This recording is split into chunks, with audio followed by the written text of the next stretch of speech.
The hero of our story is the strongest sage who saved mankind from the invasion of monsters and their king. But exhausted by the deadly battle, he died. Fortunately for him, this is not the end. He is reborn in the body of a boy 50 years later and enters the Academy of Magic to become the strongest again.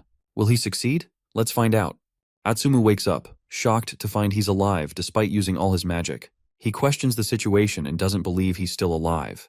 Looking at himself in the mirror, he's shocked by his new appearance. A doctor enters the room along with a nurse. She addresses our boy as Kusanagi, and he becomes more confused as he hears the unfamiliar name. The doctor asks him to lay down and tries checking his injuries. He removes the bandages and is surprised to find that the protagonist has been healed completely. He is unable to believe what he's seeing. The doctor remembers he was in horrible condition just the other day after a traffic accident and losing consciousness. He wonders how the boy has already healed so quickly. The doctor thinks it's like being healed by holy magic. Kusanagi is confused to learn about the traffic accident and reveals that his body can automatically heal itself using holy magic powers. He asks the doctors if his magic power has run out, but they don't understand what he's trying to say. He tells them he was in the middle of fighting monsters during the Calamity. The doctor and nurse both get shocked by his words. The doctor asks the boy if he still remembers his name and the year it is right now. Ichikami states his name and believes it is still 1970, but the doctor assumes he is experiencing a sequela and calls it a memory impairment issue. The doctor informs the boy that his real name is Kusanagi Minato, and the current year is 2022.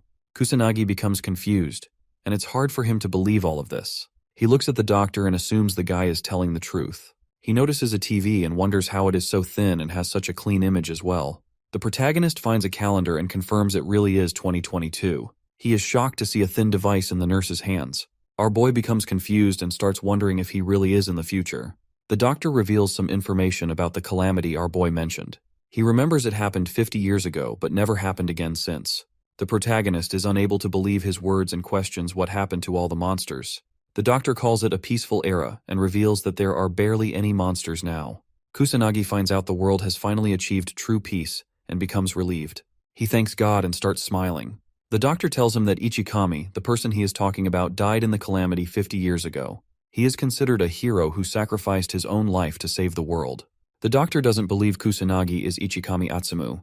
Our boy assumes he died 50 years ago and somehow was able to reincarnate into Kusanagi Minato. He does not understand how this happened, and as a week passes by, he finally enters his apartment and checks out Kusanagi's room. He feels sad as he learns about the old Kusanagi's life. His parents passed away when he was just a little kid.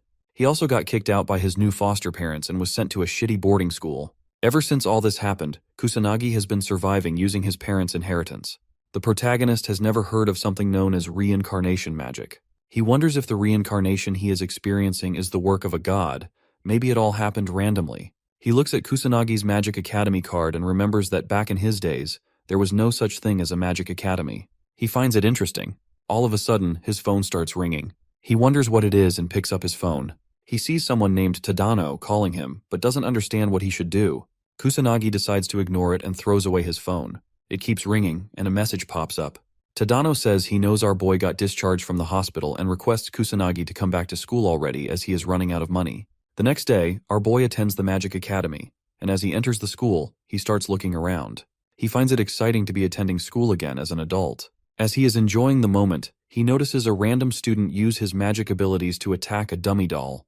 Kusanagi becomes disappointed to see the scene and wonders why everyone has such weak magic powers. He observes more students and realizes all of them are complete crap. It's hard for him to believe.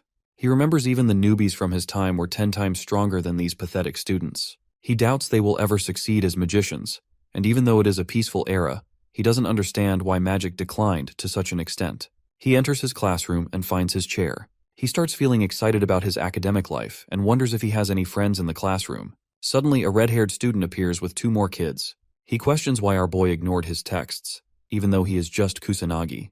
The protagonist doesn't recognize the guy, so he politely asks his name.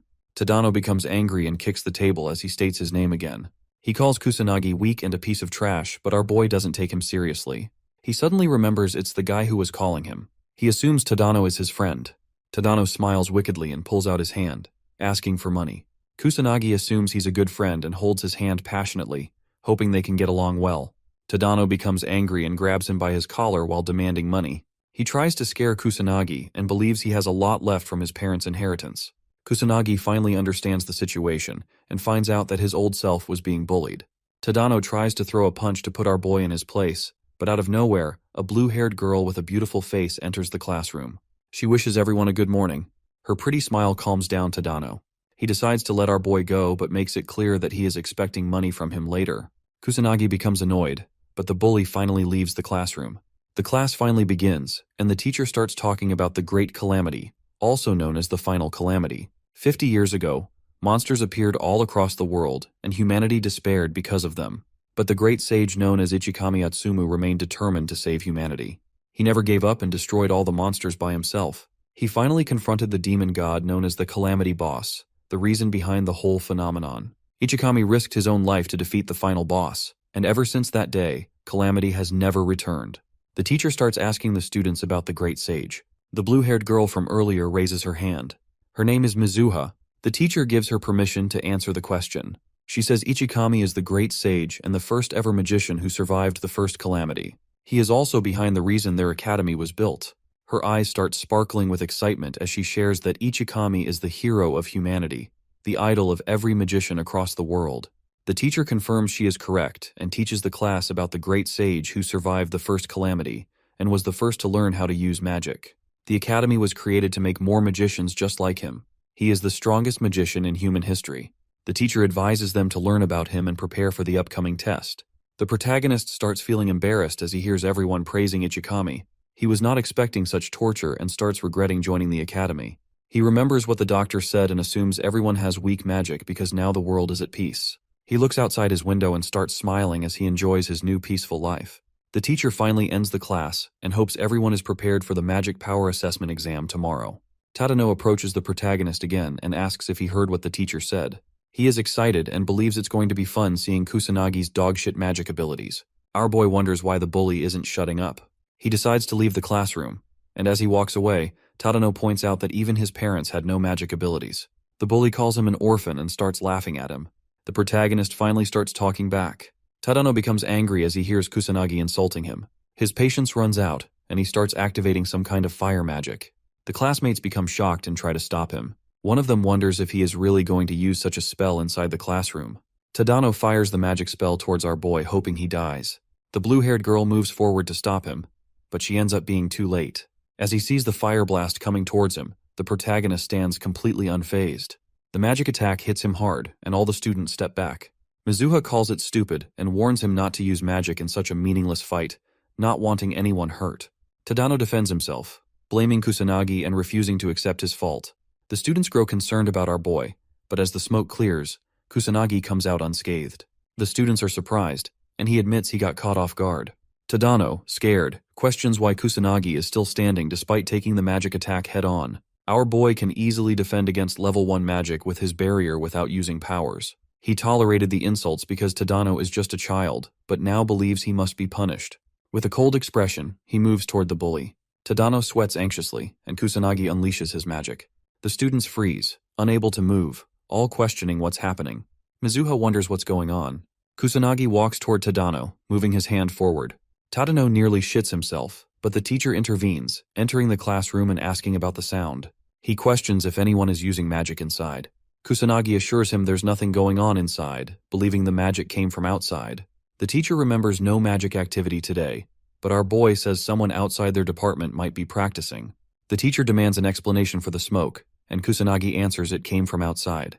The teacher believes him, orders the class to return to their seats, and resolves to find the culprit. Kusanagi apologizes with a smile and decides to create false evidence to close the case. All the students, including Mizuha, are surprised. Tadano grits his teeth in frustration. The protagonist believes the students are weak and doubts they can kill a monster. Though the calamity ended 50 years ago, he knows dangerous monsters may still exist. He decides to check it out. At night, he enters old Shibuya using magic circles, observing the ruined city and remembering what it looked like in his past life. He finds no monsters and assumes the police handled it. Suddenly, he senses a monster's aura and a human nearby and quickly moves to investigate. A monster corners a white-haired girl who cries in fear and begs for her life. The monster moves to eat her, but the boy intervenes. The monster roars in pain and dies in one attack. The protagonist notices a police badge on her clothes. Assuming she's from the magician police, he advises her to be more careful next time. She thanks him, but he summons circles and leaves. She wonders who he was, thinking he's a great magician but questioning how he defeated the monster without chanting. Kusanagi feels glad his face is hidden, not wanting attention since he's newly reincarnated. He's surprised to see a police magician almost die to a weak monster and assumes even the police are weaker now. He doubts people from this era can defeat monsters. The whole new generation, including students and police, is much weaker than before. He smiles, realizing humanity needs his powers again. He starts moving, deciding to defeat all the monsters in the area. The next day, at the academy, the teacher asks everyone to get ready for the magic power test. He hopes they measure both attributes and the amount properly, as they're crucial if they want to pursue a magician profession. Our boy questions why his powers can't be measured without the weird device, understanding its necessity for students but wondering how a teacher can be unaware that magic perception is a foundation of magic. Mizuha steps forward and asks if it's the right time. The students notice them talking and wonder why Mizuha is calling Kusanagi out. She introduces herself as the second daughter of the noble magic house Mizuha Yuika. He doesn't understand what a noble family is, so she explains it's one of the 4 leading noble houses, heads of magicians. He doesn't recognize her and remembers no noble families during his time. Observing her weak magic, he wonders why she brags about her family of prominent magicians with such a pathetic magic level. Mizuha asks why he's uninterested, hoping he'd be more grateful. Tadano grits his teeth in jealousy, wondering what they're talking about. Kusanagi asks why a magic noble would talk to a lowlife like him. She gets annoyed but tries to keep her dignity, thinking she must act properly as a noble. He questions if she has a mental issue. Mizuha recalls the magic blast that did 0 damage to him yesterday and wonders if there's a reason behind it. She tries to bring it up, but the teacher interrupts, telling the students to get ready for measurements. Kusanagi takes the opportunity to walk away, smiling. Mizuha decides to wait and see his real powers after the assessments. Tadano confidently unleashes his powers, showing 1000 magic power with a fire attribute. He celebrates his improvement. Kusanagi notes that the standards are the same as in his time. Next, Mizuha steps forward, unleashing her magic. Her attribute is water, and her magic power is 2000. Everyone is surprised, and the teacher praises both her and Tadano, saying they're at the top and will make great magicians. The students start praising them too. Kusanagi, disappointed, calls it a joke, thinking 2000 magic power is no better than amateur level. Mizuha looks smug, trying to show off her noble family's power. He wonders why she's proudly looking at him. Suddenly, he hears the teacher call him for assessments. As he walks toward the device, he hears students talk about his results last year. Despite excelling in studies, he ranked lowest in magic. Tadano, thinking Kusanagi has 0 talent, looks forward to seeing him embarrass himself. Mizuha wonders how much power Kusanagi is hiding but doubts he can surpass her. Irritated, Kusanagi remembers standing out in his past life, which was annoying. He considers holding back but decides to go all out, unleashing everything with a smile and challenging the machine to handle the power of the greatest sage in history. The machine glows and a beam of light shoots out of the building, noticed by 2 students from different classes. Mizuha is confused as the machine starts acting strangely. It glows more before a huge explosion breaks it. The students scramble to save themselves from the blast. Our boy is disappointed the machine broke, thinking he barely even tried. He doubts any of his classmates could sense his magic power. The teacher, concerned, asks if everyone is fine.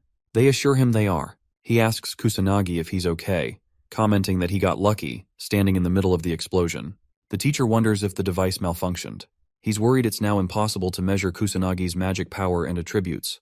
Kusanagi asks why he's so concerned. The teacher says he was hoping to split the students into groups for combat class, but can't decide without the assessment results. The teacher asks Tadano to take Kusanagi in his group. Tadano agrees, seeing an opportunity to bully our boy. The teacher is relieved, glad it's Tadano. The bully approaches Kusanagi, saying he looks forward to their combat class, his face twisted with an evil expression. The students reach Old Shibuya, and the teacher explains that there are still a few monsters living inside the city, which was destroyed by the Great Calamity. The magicians and police regularly come to this abandoned city to fight the monsters that are still living here. The students of the academy are also required to help with this for some reason. The teacher assures them not to stress, since most monsters have already been taken care of by the pro-magicians and police officers. Our boy wasn't expecting a practical class. He hopes the students can take out a few monsters, since they'll be working in groups.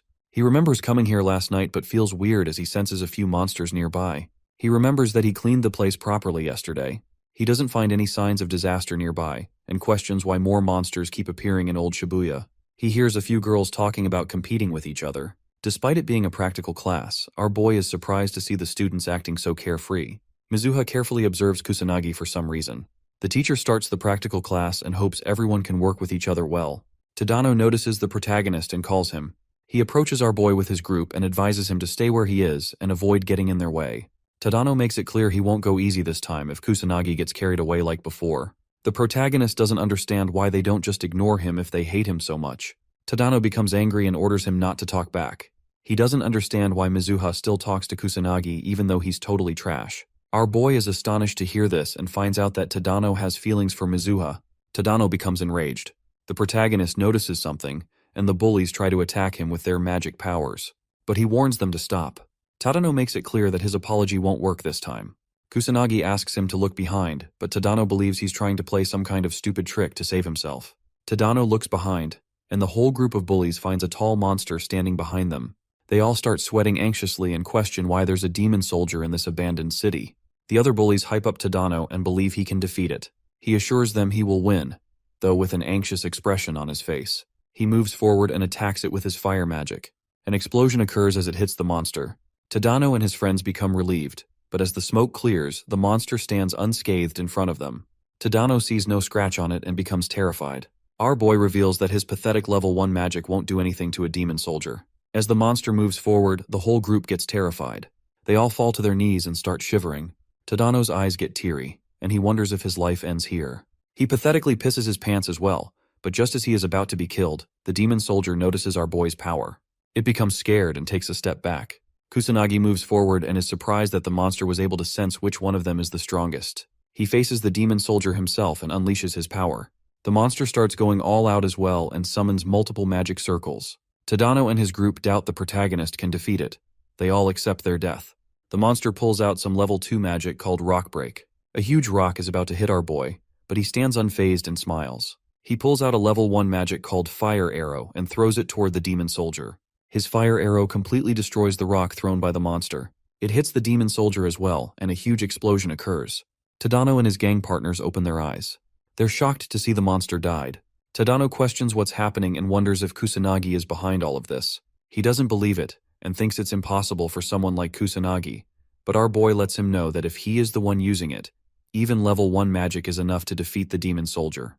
He finds it strange to see such monsters appearing in Shibuya, even though he just cleaned the whole place and defeated all the monsters in this area yesterday. He thinks maybe it's some kind of bad omen before a big disaster. The protagonist wonders if he should take the whole situation seriously. Suddenly, he gets flashbacks of the destruction he saw in his previous life. He had to watch many people, including his loved ones, die in front of him. He becomes a bit sad and squeezes his fist. The protagonist becomes determined to save humanity, even if the calamity ends up happening again. The other bullies admit they saw Kusanagi defeat the demon soldier. They wonder if it's the same Kusanagi they know. Tadano becomes frustrated and punches the wall. He feels angry and doesn't understand what's happening. Meanwhile, Mizuha observes everything from behind and is surprised to learn more about Kusanagi. Mizuha pulls out a level 1 magic called Aqua Saucer and easily defeats a weak monster.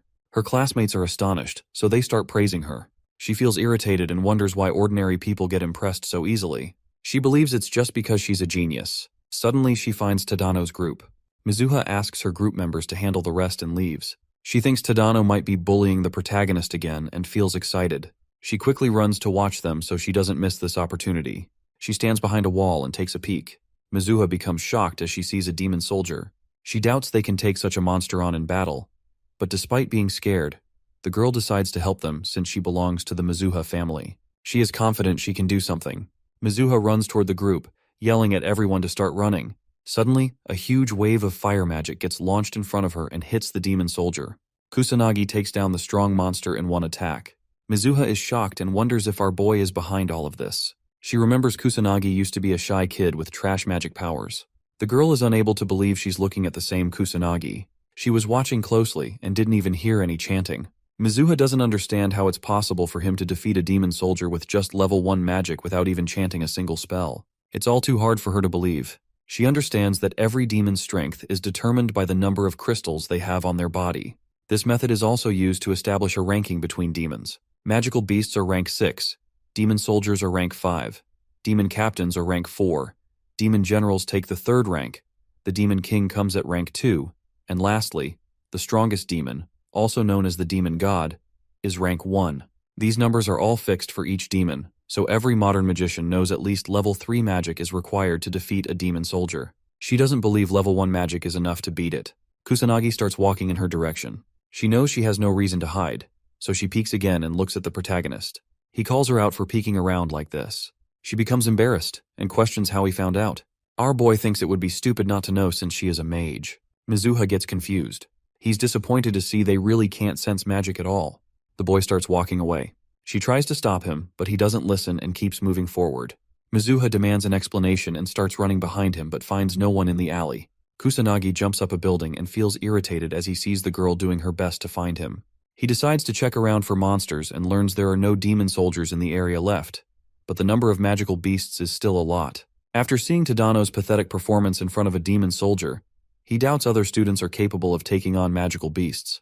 The protagonist decides to get rid of a few magical beasts. His body starts glowing suddenly as he activates his magic. He's able to cover the area around the abandoned city, so he pulls out 2 magic circles and uses his level 2 magic called Barret. Multiple beams of light shoot out into the sky and spread across Shibuya. Tadano and his group notice the beam of light. They think they are seeing shooting stars. Mizuha recognizes it as magic and wonders who unleashed multiple magic abilities at once. Somewhere inside Shibuya, 2 students become surrounded by magical beasts. They become hopeless as they see multiple monsters approaching them at once. They both give up and accept their fate, but as the monster moves forward to kill the girl, it suddenly stops and starts screaming in pain as it gets hit by the strong beam of light. The students ask each other if they're fine. The protagonist watches everything from above. He feels amazing killing all the monsters. He sees all of them dropping dead and suddenly realizes he overdid it and ended up killing almost all the monsters in Shibuya. Kusanagi becomes concerned and wonders if the class will still proceed after this. He regrets not holding back. He uses his magic circles to move around the city and finds a hidden alley to land. He doesn't want to hide his powers more than necessary, but all the attention is annoying. He joins his classmates and teachers. The teacher checks a magical beast's dead body and wonders why so many are left. He thought most had already been hunted down or died. He believes a skilled individual just killed them, since killing a monster in a single strike isn't easy. He remembers the magic that killed the monsters. He knows firing so many magic bullets falls under the null attribute. Astonished, he admits he's never seen such a thing before. He admits things would have gotten out of hand without the magic bullets, knowing even firing 2 is an impressive feat. The teacher is in disbelief and understands that if the number reaches 6 or more, no average student can use such magic. The students yell in frustration, asking why they had to face so many monsters and almost lose their lives. The teacher bows and apologizes. He recalls confirming with the police that most monsters had been wiped out already and regrets not double-checking with the school. He genuinely apologizes for putting the whole class in danger. A female student asks if someone came to save them. The teacher says he has no idea but adds that it wasn't the police or an official mage, but likely some illegal magician. He thanks the unknown savior in his heart. Our boy smiles as he listens to the teacher indirectly praise him. He notices a few students discussing his magic bullets, all wondering what they were. Kusanagi is relieved to see everyone is okay, even his bullies. Tadano grits his teeth in frustration. The whole group of bullies stares at the protagonist. Mizuha remembers seeing Kusanagi defeat a demon soldier alone with just level 1 magic, followed by some kind of infinite magic. She wonders if Kusanagi is behind both. Fire and null are different attributes, and she doubts any student can have both, even Kusanagi. She calms down, thinking it's impossible for him to have 2 attributes and assumes someone else is behind the null attribute. She still doesn't understand how Kusanagi defeated the demon soldier alone. Tadano's group suggests he might also be behind the laser beams. Tadano calls it impossible, but his friend reminds him that Kusanagi defeated the demon soldier too. Tadano becomes angry and warns his friend to shut up or he'll die. His friends become terrified. Tadano makes it clear he'll never believe someone like Kusanagi is capable of such feats. He thinks Kusanagi is hiding something. His lackeys agree and remember how much of a coward Kusanagi is. Tadano screams in rage, saying he'll prove Kusanagi is cheating. He's determined to push Kusanagi into a corner and force him to reveal his true identity. After school, Kusanagi walks out and gets surrounded by a huge gang of bullies. Tadano steps forward and says he's been waiting patiently. The protagonist feels irritated and advises them to put that persistence into learning magic instead. Tadano believes he has no right to say such things since he cheats too. Kusanagi is confused by the accusation of cheating, but Tadano insists he's definitely hiding cheap tricks. Tired of their nonsense, Kusanagi realizes there's no point reasoning with them. Tadano orders him to follow. He praises Kusanagi for not running away. Kusanagi clarifies there's no reason to. Tadano doesn't believe him and attacks, throwing a punch, knowing Kusanagi won't use magic in a public park. The punch hits his face, but he remains unfazed. The bullies gang up on him, attacking, but he remains patient and doesn't fight back. Tadano asks what's wrong, assuming Kusanagi can't do anything without his magic. He continues attacking, making it clear he won't stop and will kill Kusanagi even if he begs. The protagonist feels disappointed. Their attacks don't even scratch him. His magical powers automatically defend him from any physical attack. Annoyed, he decides to act hurt to satisfy Tadano. Suddenly, someone appears behind and questions why they're attacking Kusanagi. Tadano looks back and sees it's Mizuha. The bully becomes embarrassed and tries to clarify. He tells Mizuha they're just playing around. She doesn't fall for his bullshit and calls him out for bullying Kusanagi. She is disappointed to see her classmates acting this way and wonders if they don't feel ashamed because of their actions. Tadano feels weird but blames all of it on Kusanagi. He thinks Mizuha hates him now, all because of him. She grabs the protagonist's hand and starts dragging him out of this whole mess. Tadano notices her grab Kusanagi's hand. He feels jealous and gets fed up. Tadano stops holding back and loses his patience. He tries to throw a magic attack towards our boy. Kusanagi becomes annoyed. Tadano gets ready to end his life, and his lackeys activate their magic as well. Mizuha questions why they're acting this way. The whole group throws a fire attack towards the protagonist. Mizuha knows how dangerous it is, so she tries to save Kusanagi, but she is unable to make it in time. He takes all the attacks head on. Tadano laughs confidently as he believes no trashy tricks will help Kusanagi save himself from this much power. His lackeys get concerned and wonder if he died. Tadano calls them stupid for worrying so much. He makes up a story that they just used magic outside of school, and it ended up getting out of control. Kusanagi just got caught in the whole mess, and that's the reason he got hurt. The lackeys believe they took it too far. As the smoke clears, Kusanagi says he was trying to be patient since they're nothing more than brats to him, but their stupidity can't be cured unless they get punished. He gets ready to teach them all a lesson. Tadano is surprised to find him alive even though they threw such powerful magic spells at him. Kusanagi becomes serious and tells them they shouldn't have dragged Mizuha into their fight. He wonders how rotten they are for acting this way. Tadano screams and blames both of them for this mess. He thinks they should regret making a fool out of him, so he pulls out another magic circle and announces they will all keep attacking till Kusanagi finally drops dead. Our boy pulls out a tiny magic circle. The bullies laugh at him and call it crappy. They assume he's bluffing, and all of them attack at once with everything they have, hoping Kusanagi finally dies. The protagonist uses magic drain. Weird green tentacles come out of the small circle and grab the whole gang. They all become terrified and try to free themselves but fail miserably. Their strength gets sucked out, and the bullies start falling unconscious. Tadano and his lackeys stop moving. Kusanagi is disappointed. He was expecting them to last a little longer than this. He hopes the bullies reflect after this and get their shit together. Mizuha becomes confused. She wonders if she saw magic just now. She is surprised to see the whole gang got knocked unconscious but doesn't understand how it happened. Kusanagi gets up and tries to leave, but Mizuha stops him and asks what happened. She asks about the magic as well and remembers he couldn't even cast a weak spell just a few days ago. She questions who he is. The protagonist becomes annoyed by her behavior and questions her. He advises her to do something else instead of asking so many weird questions. Mizuha starts blushing. She shows her gratitude and thanks him for saving her. The girl requests him to now answer her questions, but she doesn't find him anywhere. She becomes embarrassed and questions why he left her again. At night, Kusanagi enters old Shibuya again and uses his magic circles to move around. He had a bad feeling during the daytime, so he decided to come and check what's happening. He finds more monsters in the area, even though he killed all of them during the daytime. He believes it might be some kind of bad omen. The protagonist is confident he can handle it all alone if the monsters are only appearing in old Shibuya, but he's able to sense more in other places. He thinks it might be too much for the police, and there's barely any good magicians as well, but he doubts he can defeat monsters all across the country alone. He doesn't know what to do, so he decides to form a plan first. He thinks of starting by wiping out all the monsters in old Shibuya first, while avoiding any kind of attention. He uses his magic bullets again and kills multiple monsters at once. A drunk guy enters a dangerous place without realizing it. Suddenly, a monster appears behind him, but it gets taken care of by the protagonist instantly. The guy notices him but blames it on his imagination and starts leaving. Our boy hopes he didn't get seen by the guy. He uses his magic circle and jumps out. Someone catches him and records everything on his phone. The guy feels astonished and believes his video will definitely go viral. He doesn't waste a second and posts it online. The next day, Tadano, Kusanagi, and Mizuha are called out by the principal. The class teacher says he was informed that some students used magic outside the school grounds, and makes it clear that any students caught will be expelled without hesitation. He allows them to explain themselves. Tadano points to the protagonist and tries blaming everything on him, claiming our boy came looking for a fight. Kusanagi feels impressed by how easily Tadano lies and realizes he has no other choice but to speak up and defend himself, even though it's very annoying. As he's about to say something, Mizuha speaks up and defends the boy. She tells the principal they're all spitting lies and reveals that Kusanagi was the one being bullied by Tadano and his friends, who fired magic attacks at him first. The teacher listens carefully and finds out our boy used magic too. She calls it self-defense and thinks it's not his fault since he had no other choice. Kusanagi is surprised by her. Tadano tries to tell the teacher they're innocent too, but Mizuha shuts him up and calls him out for his actions. She calls him a bad person for bullying Kusanagi and then blaming everything on him when faced with consequences. She doesn't understand how he's not ashamed of himself. Tadano calls the protagonist trash and says he doesn't deserve to be in this school, justifying his actions by saying he was just trying to clean up the trash. Mizuha makes it clear that he's the trash and not worthy of the academy.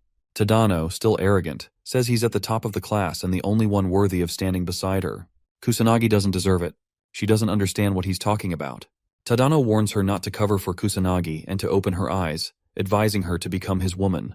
She's disgusted and tells him there's no chance she would ever choose trash like him. Tadano is shocked by the rejection. She rejects him for his violent nature and calls him stupid for confessing in such a weird situation. Our boy understands why she said that but thinks she overdid it. Tadano falls unconscious after hearing the rejection. Since he and his friends are the bad ones here and Kusanagi was just protecting himself against their magic attacks, the principal makes it clear he doesn't need students who selfishly use magic and hurt others. He expels Tadano and his group. Tadano's lackeys try to defend themselves, saying they were just doing whatever Tadano asked them to do. The teacher allows Kusanagi and Mizuha to leave and go back to their classes. They both leave the principal's office. Mizuha gets angry and calls Tadano the worst guy ever. Our boy asks what's going to happen now that they're expelled. She explains there's no chance they can ever become magicians, which is pretty obvious. She doesn't understand why Kusanagi didn't speak up for himself. He says he was about to, but she didn't give him a chance. Suddenly he remembers something. She asks what's wrong. Kusanagi says he was thinking about all the times she tried to save him. First, back in class, during his fight, and now, when the principal called them. He calls her a good girl for always helping him out. She starts blushing uncontrollably and gets embarrassed. Mizuha tells him to shut up and runs toward the classroom so she can enter first. Kusanagi smiles as he watches her leave. He believes the old Kusanagi died and he got reincarnated in this body. Our boy wonders if he was bullied to death or if it really was just a car accident. He still doesn't know the truth but feels relieved to get the bullies punished for whatever they did. He hopes this pays off and smiles. The principal informs 2 senior students about what happened earlier, saying that a few students got into a fight and even used magic in public. He assures them no one got hurt. The senior student asks why she got called out if there's no issue anymore. The principal tells her that one of the students involved is Yuika Mizuha. The blue-haired student understands and thanks the principal for informing her. He asks her to give his regards to her father. She asks him not to worry and reveals that her family is interested in investing in the school. She walks out with her friend, and the principal wonders if Kusanagi is absurdly strong, since fighting multiple mages at once is almost impossible. There's no way a normal student would win unless they're hiding some kind of mysterious strength. He wonders if Kusanagi is stronger than them, but the blue-haired girl answers negatively. He is curious about the boy and tells her he wants to meet him to confirm it. She thinks about whether her little sister should be expelled depending on how competent Kusanagi is. She is Mizuha Ruka from the 3rd year class, and her friend is Katsuragi Ryuji, also from the 3rd year class. Kusanagi feels demotivated now that his life is peaceful again. He hears a few classmates talking about someone known as the Black Mage, and wonders if it's something related to the magic nobles he learned about. He decides to not care about it for now. The teacher appears and calls Kusanagi outside for the assessment test. He explains that the students who couldn't be measured last time now have the chance to take the test again. Mizuha notices what's happening and feels glad, as she can finally learn more about our boy. Suddenly she notices her older sister, Ruka Mizuha, and Katsuragi entering. She wonders why her sister came out of nowhere. The teacher announces Kusanagi's turn, asking him to start the magic power assessment test. Our boy remembers he destroyed the machine last time, so he decides to be more careful and hold back. He tries pouring out his magic power, but suddenly starts feeling weird. Extreme fatigue hits him, and he begins breathing heavily. The teacher asks if he's okay, noticing the machine and checking the results. Mizuha and the teacher are shocked to see that, for some reason, his attribute is none, and his magic power turns out to be only 100, which puts a smile on Katsuragi's face. 2 students talk about Kusanagi, calling it the lowest magic power in their batch and labeling him useless since he doesn't even have an attribute. Katsuragi assumes there's no truth behind the story they heard from the principal and doesn't believe the protagonist defeated all the delinquents on his own. Ruka feels disappointed and decides to leave, as they have no reason to stay anymore. The students notice Kusanagi is tired just from the assessment, and they can understand it since his magic power is extremely low. The teacher tries to comfort Kusanagi and tells him magic power isn't the most important thing. Mizuha, however, doesn't believe her eyes. She remembers seeing our boy defeat the demon soldier all by himself and knows he can use two attributes, fire and null, at the same time. She wonders what kind of trick he's using, as she's never heard of mages hiding their magic power by somehow adjusting it. The protagonist feels relieved and is happy with the result. He performed some kind of magic manipulation to alter the results, even though it's taking a toll on his body. He feels confident and thinks he's finally gotten a grip on it. As he leaves the room, our boy finds Mizuha and learns she was at the assessment room out of curiosity. She tells him she just came out of curiosity. Suddenly, Ruka stops both of them inside the school hall. Kusanagi asks who they both are, and she introduces herself and Katsuragi. He recognizes her family name and questions if she wants something from him. She says she has zero interest in him and walks toward her little sister. Mizuha becomes concerned, and Ruka, disappointed, learns her sister couldn't even win against a few delinquents. She also learns Mizuha was saved by someone with 100 magic power and asks if all of this is true. Mizuha confirms, which makes her sister angry. She orders Mizuha to just quit the academy. Mizuha doesn't understand why she's saying all this for no reason. Ruka reminds her that she hasn't won a single match whenever they fight. Whether it's academic results, sports, or magic craft, she loses every single time. Ruka doesn't believe Mizuha is good enough to become a mage. She thinks it's enough for Mizuha to quit the academy and join a normal school instead. Mizuha starts crying but is unable to say anything. Her sister confirms if she understands everything, and Mizuha anxiously answers she does. Kusanagi finally intervenes and calls Ruka arrogant. She asks him to repeat his words with a cold expression. He points out how she's been talking nonsense without stopping, not even caring to listen to what her little sister has to say. It's clear to him that she's filled with arrogance. She makes it clear it's a conversation between two family members, so he has no right to budge in. He's surprised to hear her calling it a conversation when all he hears is her ordering around her little sister without giving her a chance to talk. She becomes angry, but our boy continues, believing even she doesn't have the right to talk someone out of their way of living. He calls her out and tells her she's horrible for forcing her little sister to give up on what she wants to become. Ruka confidently says her incompetent sister doesn't have the talent to become a mage since she can't even defeat her. Mizuha starts crying and agrees with her older sister. She doesn't believe in herself and thinks she's been lying to herself all this time. She tried to convince herself she's a genius with the talents to become a mage, but she couldn't even defeat her big sister once. Kusanagi confidently says she can win against Ruka. He starts smiling, confusing everyone. Ruka asks if he's challenging her, and he requests some time since it's impossible for Mizuha to win right now. Ruka gives them 2 weeks' time, suggesting they have a 2-on-2 magic duel. He's surprised but agrees, calling it nonsense. He asks Mizuha if she's willing to do it with a smile on his face, and she calms down, stopping her crying. Mizuha becomes determined and agrees to participate in the challenge. Once it's decided, Kusanagi asks them never to bring up this matter again if he wins. Ruka bets her sister will need to leave the academy if she and Katsuragi win the fight. She warns them and makes it clear she's not planning to hold back, so they need to properly prepare and face the truth. After a while, Mizuha and Kusanagi go to the rooftop. She requests his help and hopes he can teach her more about magic so she can improve quickly. He finally understands why he was called up to the rooftop. He asks if she's really sure about learning magic from someone trashy like him, since his magic power is only 100. She doesn't fall for his words and already knows he's hiding his real strength. She believes he is much stronger than her. He notices she isn't backing off this time. She assumes he knows how to get stronger, which is why he challenged her sister to a fight. He knows Ruka is the type to desperately try and control everything. It's in her nature. That's why he provoked her, so she'd fight him. But there's no way he can say that to Mizuha. She bows down and starts begging for his assistance. He gives up and agrees to help her get stronger. She asks again to confirm it. He warns her in advance, making it clear that she needs to follow all his instructions, and there's no going back once the training starts. She agrees to all his conditions instantly. Kusanagi finds it hard to decline since she is begging so hard for it. Since he already needs to prepare for a few things after seeing the number of monsters in Shibuya, raising a mage might be a promising idea. He decides to begin her training today and thinks about finding a place to practice. Mizuha starts blushing and invites him to her place with a shy expression. After a while, they reach her place. He's astonished to see the huge house, but she thinks it's only natural since her father is a noble mage.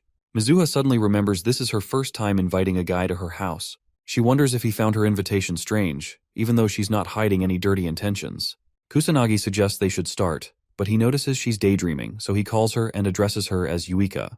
The girl becomes embarrassed to hear her first name, but he tells her he's just trying to avoid confusion since her sister also goes by the name Mizuha. She's a bit disappointed to hear his answer. He asks if she has a different name in mind that he can use, but she agrees with Yuika, so he decides to start the training and requests her to take care of him. The first question he asks her is about her magic power. She thinks it's easy and answers that it's the energy needed to perform magic, and it is available in everyone's body. He asks her about incantations next.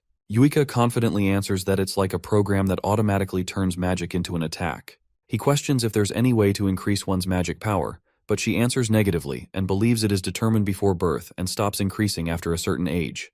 Yuika confidently smiles and feels proud of herself as she answered everything perfectly. He lets her know all of her answers are wrong.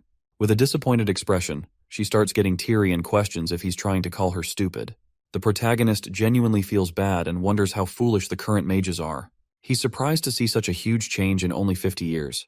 He starts explaining that magic power is not only found in her body, but it is also available in nature and their surroundings. Incantations or spells are simply ways to properly back up the magic craft. It is also possible to increase magic power intentionally. She finds it hard to believe his words and calls everything a lie, as it would be against the Academy's ideas. It would overturn the Magic Craft Academy if it were all true. He doesn't care if she believes his words or not. He intends to teach her about these 3 things during their training. He orders her to sit down and lets her know he's about to channel his magic power into her body, so she needs to inform him once she starts feeling it. She is surprised to learn there's a way to sense magic power. He makes it clear she won't get stronger if it's impossible for her to feel it. He orders her to close her eyes and begins touching her. He unleashes his magic power but finds out she still can't feel it. He lets out more magic power and wonders how she can't feel magic of such degree. Finally, Yuika feels something. She thinks her back is getting hotter. He teaches her about it and says it's called magic power perception. She finally understands what he was trying to say earlier. He orders her to always remember the sensation since it's important for her to feel it first in order to detect magic power. He explains it is also available in nature, so she needs to find it as her first goal and get used to feeling magic power. She smiles confidently and assures him she's going to master it in no time since she is the noble daughter of the Mizuha family. Our boy doubts she can fulfill her promise since she couldn't even sense it when he poured so much magic power into her back. He accepts the fact that she might not be suited to become a mage. A week passes, and Yuika starts crying and tells our boy she's still not capable of sensing magic. She's a huge letdown and disappoints the protagonist. He's surprised that a whole week wasn't enough for her to learn such a simple thing, even though she practiced so hard. He guesses she's just really slow at understanding the concept. Since they barely have any time to spare, he decides to pour some magic into her again. He touches her back and, as he starts unleashing his magic, he instructs Yuika to open her eyes. She opens them with hesitation but becomes surprised as she is finally able to see the magic aura around her body. She starts smiling as she is finally able to understand what magic power is. Yuika becomes amazed by her new skill. Since she's finally capable of seeing magic power, she thinks about measuring Kusanagi's power level. For some reason, she is barely able to sense anything from him, which makes her confused. He praises her for all her efforts, but she calls it natural since she is a genius. Now that she can finally use magic perception, he lets her know they're about to work on adjusting her magic power next. He explains the whole process of how to use the appropriate amount of magic power for any magic craft. She needs to focus only on efficiency and forget everything else. She also needs to use all of her magic power to its absolute limit, so that the amount of magic she can use increases once she properly recovers. He believes she can easily follow all his instructions now that she can sense magic clearly. He is aware that what he's trying to teach her is completely different from the basics of the Magic Academy, but he doesn't care if she believes in his words. Yuka assures him she believes in his words and smiles as she says she does not doubt him anymore. He is happy to hear her opinion has changed. He decides to start the next stage of their training. The protagonist asks her to step back a little and get ready as they are about to fight each other. She confirms she does not mind, as she is looking forward to seeing his true powers. Yuika uses the first level of aqua sorcery and throws multiple water attacks, but our boy blocks all of them effortlessly, which surprises the girl. She does not understand how he blocked them. He used the first level magic barrier using non-attribute magic. He makes it clear.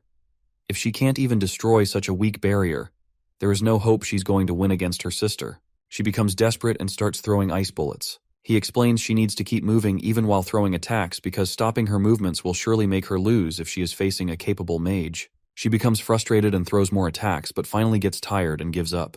He explains it's wrong to use so much magic power without efficiency. If she is able to adjust the magic power she puts behind a spell, then she will finally be able to throw attacks without incantations.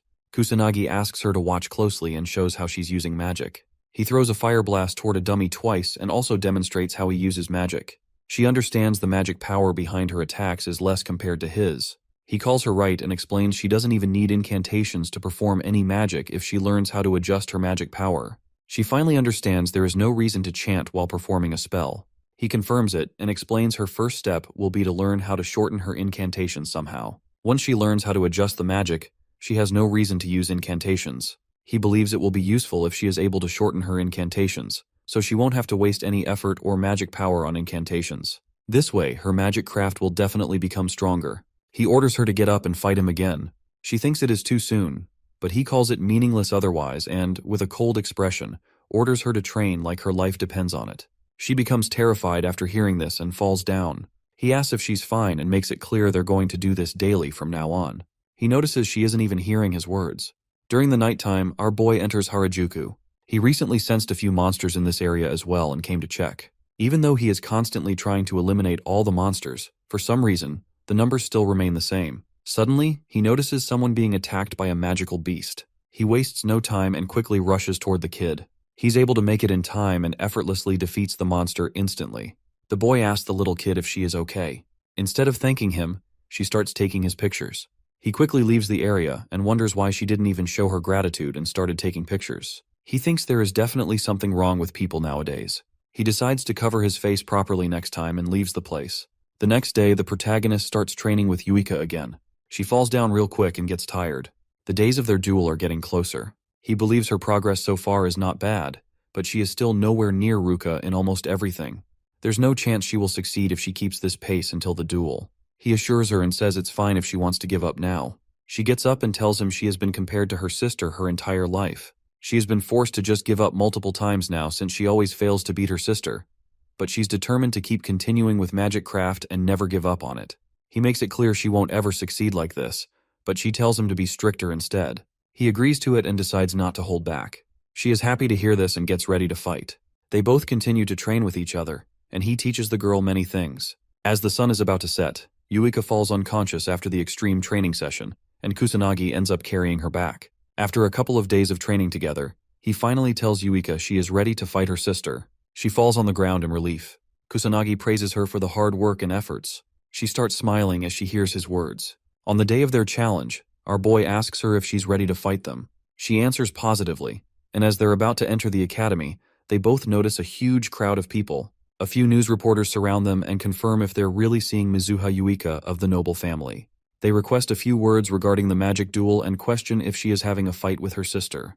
Kusanagi becomes confused. She explains her family is huge, and since she's about to fight her sister, it's normal for the press to act like this. He is surprised to learn people care so much about two students fighting.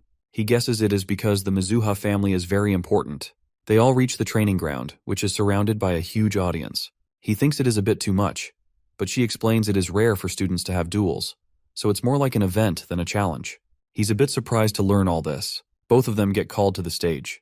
Yuika gets ready, but all of a sudden her body starts shaking. He assures her and tells her to just focus on working hard. She calms down and smiles. Yuika becomes determined and moves forward towards the stage without hesitation. He calls our boy a mysterious person and admits his words really reach her heart. Yuika and Ruka finally come face to face. Ruka is surprised to see her little sister didn't just run away. Yuika confidently confirms it. Ruka calls her rude for believing she can really defeat someone like her older sister, but Yuika makes it clear she is definitely going to succeed. Ruka decides to give her a chance and thinks she has definitely changed a lot in the past 2 weeks. Yuika is aware her older sister is strong. She realizes the difference between their magic power is extremely huge, but she believes in herself and knows she will definitely win. The beginning of the duel gets announced, and both participants get permission to start. Yuika wastes no time and pulls out her magic circle. She tries shortening her chance as well. Ruka begins attacking. Kusanagi observes the match and understands that moving around while shooting magic spells is the basics of a battle. He assumes Ruka is aware of the basics of the battle between two mages at least. In comparison to her, Yuika got so nervous she completely forgot about the basics and didn't move during the battle. She doesn't have the advantage anymore, even if she reduces her chanting time. Ruka and Yuika attack each other with first-level water magic. Yuika is able to stand her ground against her older sister's attack. She's surprised by her capabilities and believes she has gotten stronger. Ruka admits she has improved her strength in just 2 weeks. Yuika is happy to hear her older sister praising her. Ruka humbles her and tells her to stop giggling as it was just a comparison. She's not getting praised. Ruka increases the level of her magic and throws a stronger attack this time. She uses second-level water blitz.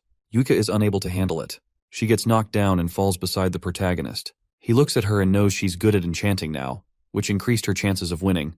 But her older sister is simply too strong for her. Ruka calls him a cruel guy for not even helping her get up, even though he was protecting her before. He tells her there's no need to help her. Ruka doesn't understand what he's trying to say. Suddenly, Yuika actually gets up and shocks her sister. Ruka doesn't understand how she's still standing, even though she got hit by level 2 blitz. Yuika makes it clear she's definitely going to win this match. Yuika has nothing else besides magic craft going on in her life. Even if she ends up losing everything, magic craft is one thing she is never going to give up on. Yuika begins attacking again. Ruka starts attacking as well. She tries her best to stand against her older sister, determined to not give up, but she ends up falling down after overusing her magic power. The announcer tells everyone contestant Yuika used up all her magic power, so Ruka is the victor of this contest. Yuika tries to get up so she can do something to win, but fails. Kusanagi calls it a battle of magic usage based on magical adjustment. He believes his friend lost in terms of the amount of magic power.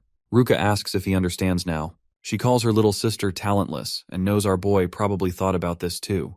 He confirms she's completely talentless and very clumsy. She made such slow progress, and she is unable to properly perform whenever she is involved in a real fight. But he tells Ruka she is a real hard worker, and she persistently practiced daily like an idiot. Ruka is still disappointed by the results, but he tells her he loves hardworking people who don't give up, just like Yuika. The girl starts sobbing hearing his words. He tells everyone Yuika is his disciple, and he doesn't like it when anyone speaks badly about her so casually. Yuika starts weeping uncontrollably. Ruka calls him arrogant, and wonders why he's talking so much for someone with 100 magic power. He makes it clear for her. He will defeat her with his 100 magic power. She thinks he's just good at talking nonsense, but decides to agree. Ruka tells him his opponent is someone else, and Katsuragi appears, excited that it's his turn next. Ruka advises him to end it quickly, and he assures her there's no need to tell him twice. Katsuragi carries Yuika out and tells her to rest, ordering her to watch closely during the battle so she can learn something. She understands his words, suddenly realizing the pain in her body has disappeared, and there are no wounds on her arms either. As he enters the stage, our boy admits he can't win with just 100 magic power, even though he said otherwise earlier. He knows he'll need 100% focus to win. The protagonist decides to keep his magic power at 100, using a non-attribute attack without incantations. He's not setting up a magic barrier this time, so he knows he might die if hit directly. He feels excited, calling the situation thrilling. Katsuragi gets ready, apologizing that he's not planning on holding back. Our boy lets him know he's the one who needs to hold back. The audience cheers for Katsuragi, hoping he doesn't go all out, or the challenger might get badly injured. The guy ignores their words and activates his 8,000 magic power. Our boy notices it and knows it's not a big deal, but since he's only using 100 magic power today, there's a good chance he might actually get killed. The second match begins. As they face each other, Katsuragi hopes our boy won't hold a grudge after it's over while summoning his magic circles. With the attack he's about to throw, he thinks he can test whether Kusanagi really defeated those delinquents. He challenges Kusanagi to withstand his full power attack, but just as he's about to throw it, something hits him on the forehead. The protagonist is disappointed, calling the guy slow. The audience is shocked to see the match end so quickly. The announcer declares that contestant Kusanagi has won the match. Ruka is surprised to see her friend knocked unconscious by just one hit. She remembers he didn't even perform any incantations and wonders what kind of trick he used. Kusanagi hopes she's happy now that the match ended quickly, just as she wanted. She becomes irritated hearing his words. Yuika is shocked too and finds it hard to believe he really defeated the guy. Ruka admits he's strong, and he responds that he's actually stronger than her as well. She warns him to stop spouting nonsense. Ruka unleashes her 10,000 magic power. Kusanagi sees it through his magic perception and realizes she's stronger than the guy he fought earlier. The announcer tells the audience something unexpected is happening, as Kusanagi has used a different way of fighting, drawing a lot of attention. The next match will decide who the real victor is. The third match begins. Kusanagi uses the same trick again, shooting magic bullets toward her. She counters with water magic. Our boy only has 100 magic power, meaning he doesn't have enough to affect Ruka unless the magic bullet lands on her forehead. He realizes she's already adapted, protecting her forehead and not running while using magic. Ruka persists, throwing water attacks. But even after all that, she's shocked to see the protagonist still standing, unfazed. She knows he isn't using any magic but wonders how he's managing to stay unharmed. The audience is also confused. wondering how he's not even wet despite being hit multiple times. Yuika is also unsure about the technique he's using to protect himself, knowing he definitely did something. Ruka attacks again, but this time, the boy dodges her magic with insane speed. She finally figures out how he's still standing, but she's left speechless. Yuika realizes that a magic attack can be countered with another magic attack, and even if there's a huge power difference, there's still a way to avoid damage. Everyone knows that's the only way to avoid being hurt. Ruka grits her teeth in frustration, knowing her level 2 techniques have different speed and mass, making it almost impossible for anyone to remain unscathed in front of them. She wonders why the protagonist is standing there fearlessly against such strong spells. Kusanagi knows she's probably thinking all of this. He thinks it's easy to dodge magic attacks if you can sense and detect them clearly, but it requires a lot of courage. Ruka gets serious and uses a third-level spell called Azura Splash. The audience grows concerned, knowing it will be disastrous if Kusanagi gets hit. Ruka's tired but is confident Kusanagi can't dodge this attack. Out of nowhere, she gets hit by a magic bullet and falls to the ground. She doesn't understand how he's still standing. She questions what method he used to dodge her attacks. He explains that he used a magic draining technique that eats up magic craft. He simply walked through the center using drain. Ruka is speechless at first, then starts laughing, admitting her defeat. The announcer announces that Kusanagi Minato has won the match. Yuika runs to the stage, asking if they're both fine. Our boy assures her they're good, smiling as he says he won. She smiles back, becoming really happy. Ruka decides to keep her promise and gives them her word, allowing them to do whatever they want. Kusanagi is happy that it ended well. He noticed that Yuika's wounds earlier weren't that deep, guessing Ruka was probably holding back in their fight. Ruka becomes embarrassed, trying to make an excuse. He points out how much stronger Yuika has gotten in just 2 weeks. He believes Ruka probably noticed that too and thinks there's no reason for her to be so overprotective anymore. Yuika speaks up determinedly, assuring both of them that she'll grow stronger, so her sister won't have to worry about her anymore.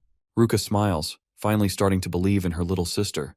Kusanagi feels happy watching both sisters get along, but suddenly he feels an immense amount of pressure and realizes this is abnormal magic. The sky turns red, and the protagonist wonders if the calamity is happening again. Tadano and his gang try finding something inside Kusanagi's bag. They've lost many people after he proved his power in the duel. His lackeys tell him he only has textbooks in his bag. Tadano calls our boy diligent and becomes frustrated. He's sure Kusanagi is hiding something. Otherwise, it's impossible for a trash like him to use such powerful spells. One of the lackeys looks outside the window and becomes terrified. Tadano wonders if he found something and goes closer. They all notice the red sky and wonder what's happening on Earth. One of them guesses it's the Calamity, but Tadano doesn't believe it's really the Calamity. At the training grounds, our boy becomes worried as he looks at the red sky. He wonders why he can sense such strong abnormal magic out of nowhere. He guesses it might be the Calamity. Everyone becomes worried and the audience starts panicking.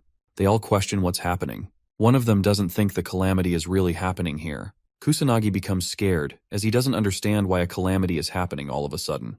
He wonders if it's related to what he sensed in Shinjuku. He remembers the first calamity also took place in Shinjuku. Our boy doesn't know if it's merely a coincidence or if there's something important behind it. The portals open, and magical beasts start pouring out. The students become terrified and start screaming, but the teacher orders them to calm down and tries leading everyone to safety. Kusanagi wastes no time and shoots multiple magic bullets to kill the monsters. He uses magic to make an announcement.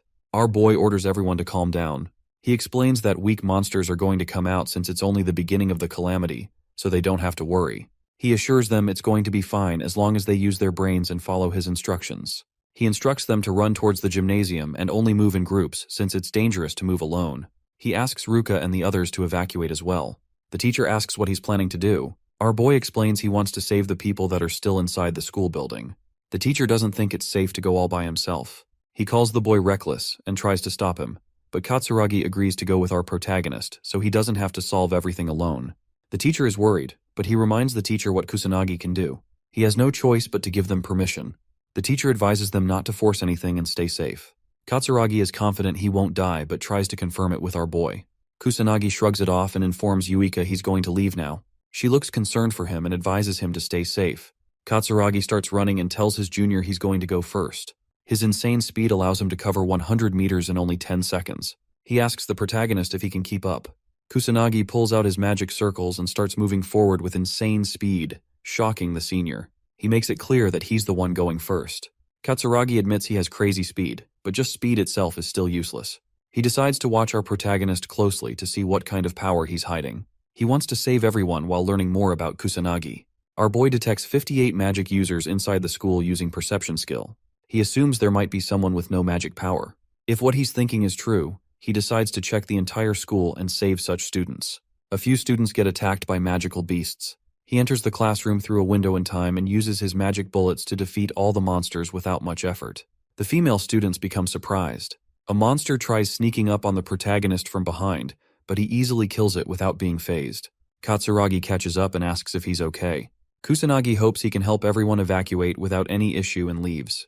Katsuragi tries to stop him, as it's too dangerous to go alone, but fails. The protagonist is simply too fast to keep up with. Katsuragi guesses he was being a burden, but admits he's not very useful. So it's probably true. He still can't believe the boy defeated a magical beast without any effort.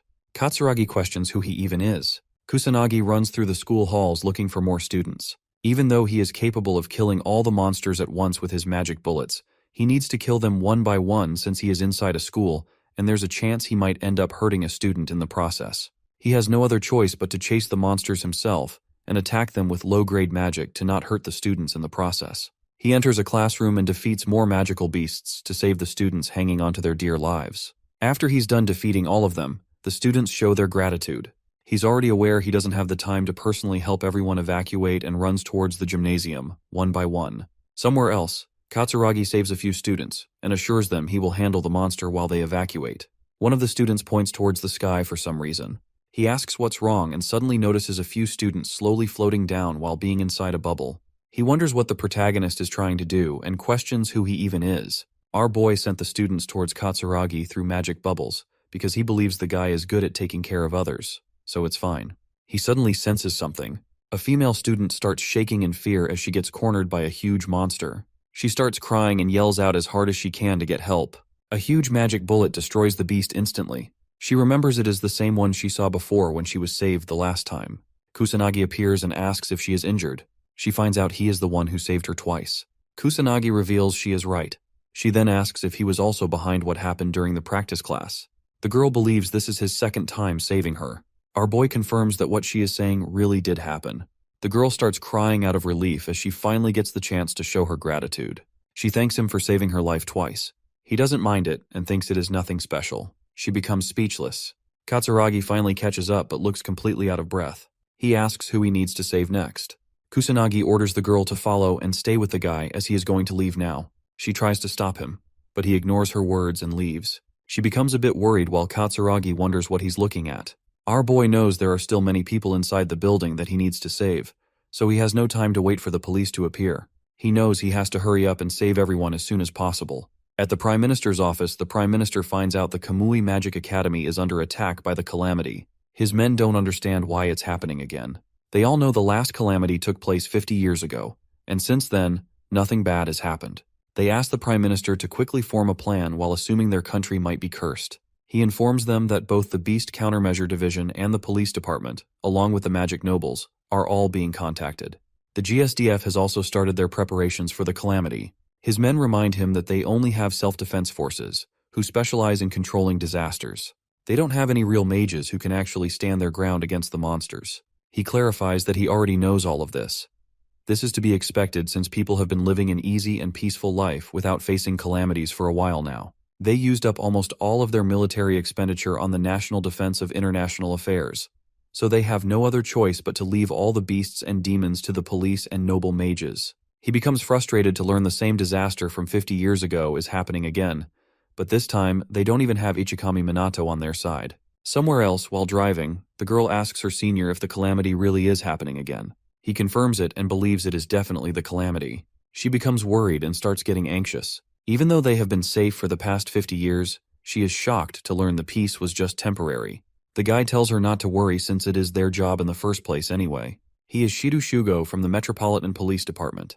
The girl becomes determined to do her best as well. She is Sergeant Sanada Karen from the police department. The news reporters reach the Magic Academy using a helicopter. One of them covers everything and informs the audience that the Calamity is happening at the Magic Academy. He tells everyone about the situation and shares that monsters are constantly pouring out, and the sky has turned completely red as well. A female news reporter reveals the magical beasts started appearing out of nowhere, so the students are all currently taking refuge in the gymnasium. The teacher guides the students and believes it is not that hard to protect themselves as they are only up against magical beasts. They should be able to defeat the monsters through proper teamwork. The world watches the news. A few kids watch it as well and suddenly remember the academy is really close to where they live. They both decide to run away as soon as possible. Outside, people start panicking and running away to save their lives. Two men watch everything from a distance and realize things are looking really horrible. The audience watching news channels becomes concerned. Our boy notices the huge number of monsters pouring out. He remembers the second stage is about to start soon, and now stronger monsters are going to start appearing. As they progress through the stages, things are going to become even more difficult. There's no point in defeating them as the beasts will keep appearing non-stop. As long as he doesn't defeat the boss monster, the magical beast will keep appearing. He is aware the boss is only going to reveal itself in the final stage, so he needs to keep his cool until then. He starts feeling irritated but continues to save more people. He rescues 20 people and uses his magic bubbles again to let them float towards safety. He is having a hard time finding the students since they have been scattered everywhere. He decides to move on to the next stage. Somewhere inside a random classroom, Tadano persistently shoots his fire magic, but gives up when he finds out his attacks are having zero effect and he is out of magic power. As the demon soldier stands in front of them, the whole gang starts sobbing and wonders how they got so unlucky twice. Tadano's lackeys remind him they warned the guy about this before. The bully becomes frustrated as he remembers our boy can defeat a monster in just one hit. He doesn't understand why he can't do the same. The protagonist appears and tells him it is because he is weak trash. Tadano opens his eyes and sees a magic attack effortlessly killing the demon soldier. He becomes confused but sees Kusanagi enter the classroom. Our boy starts leaving.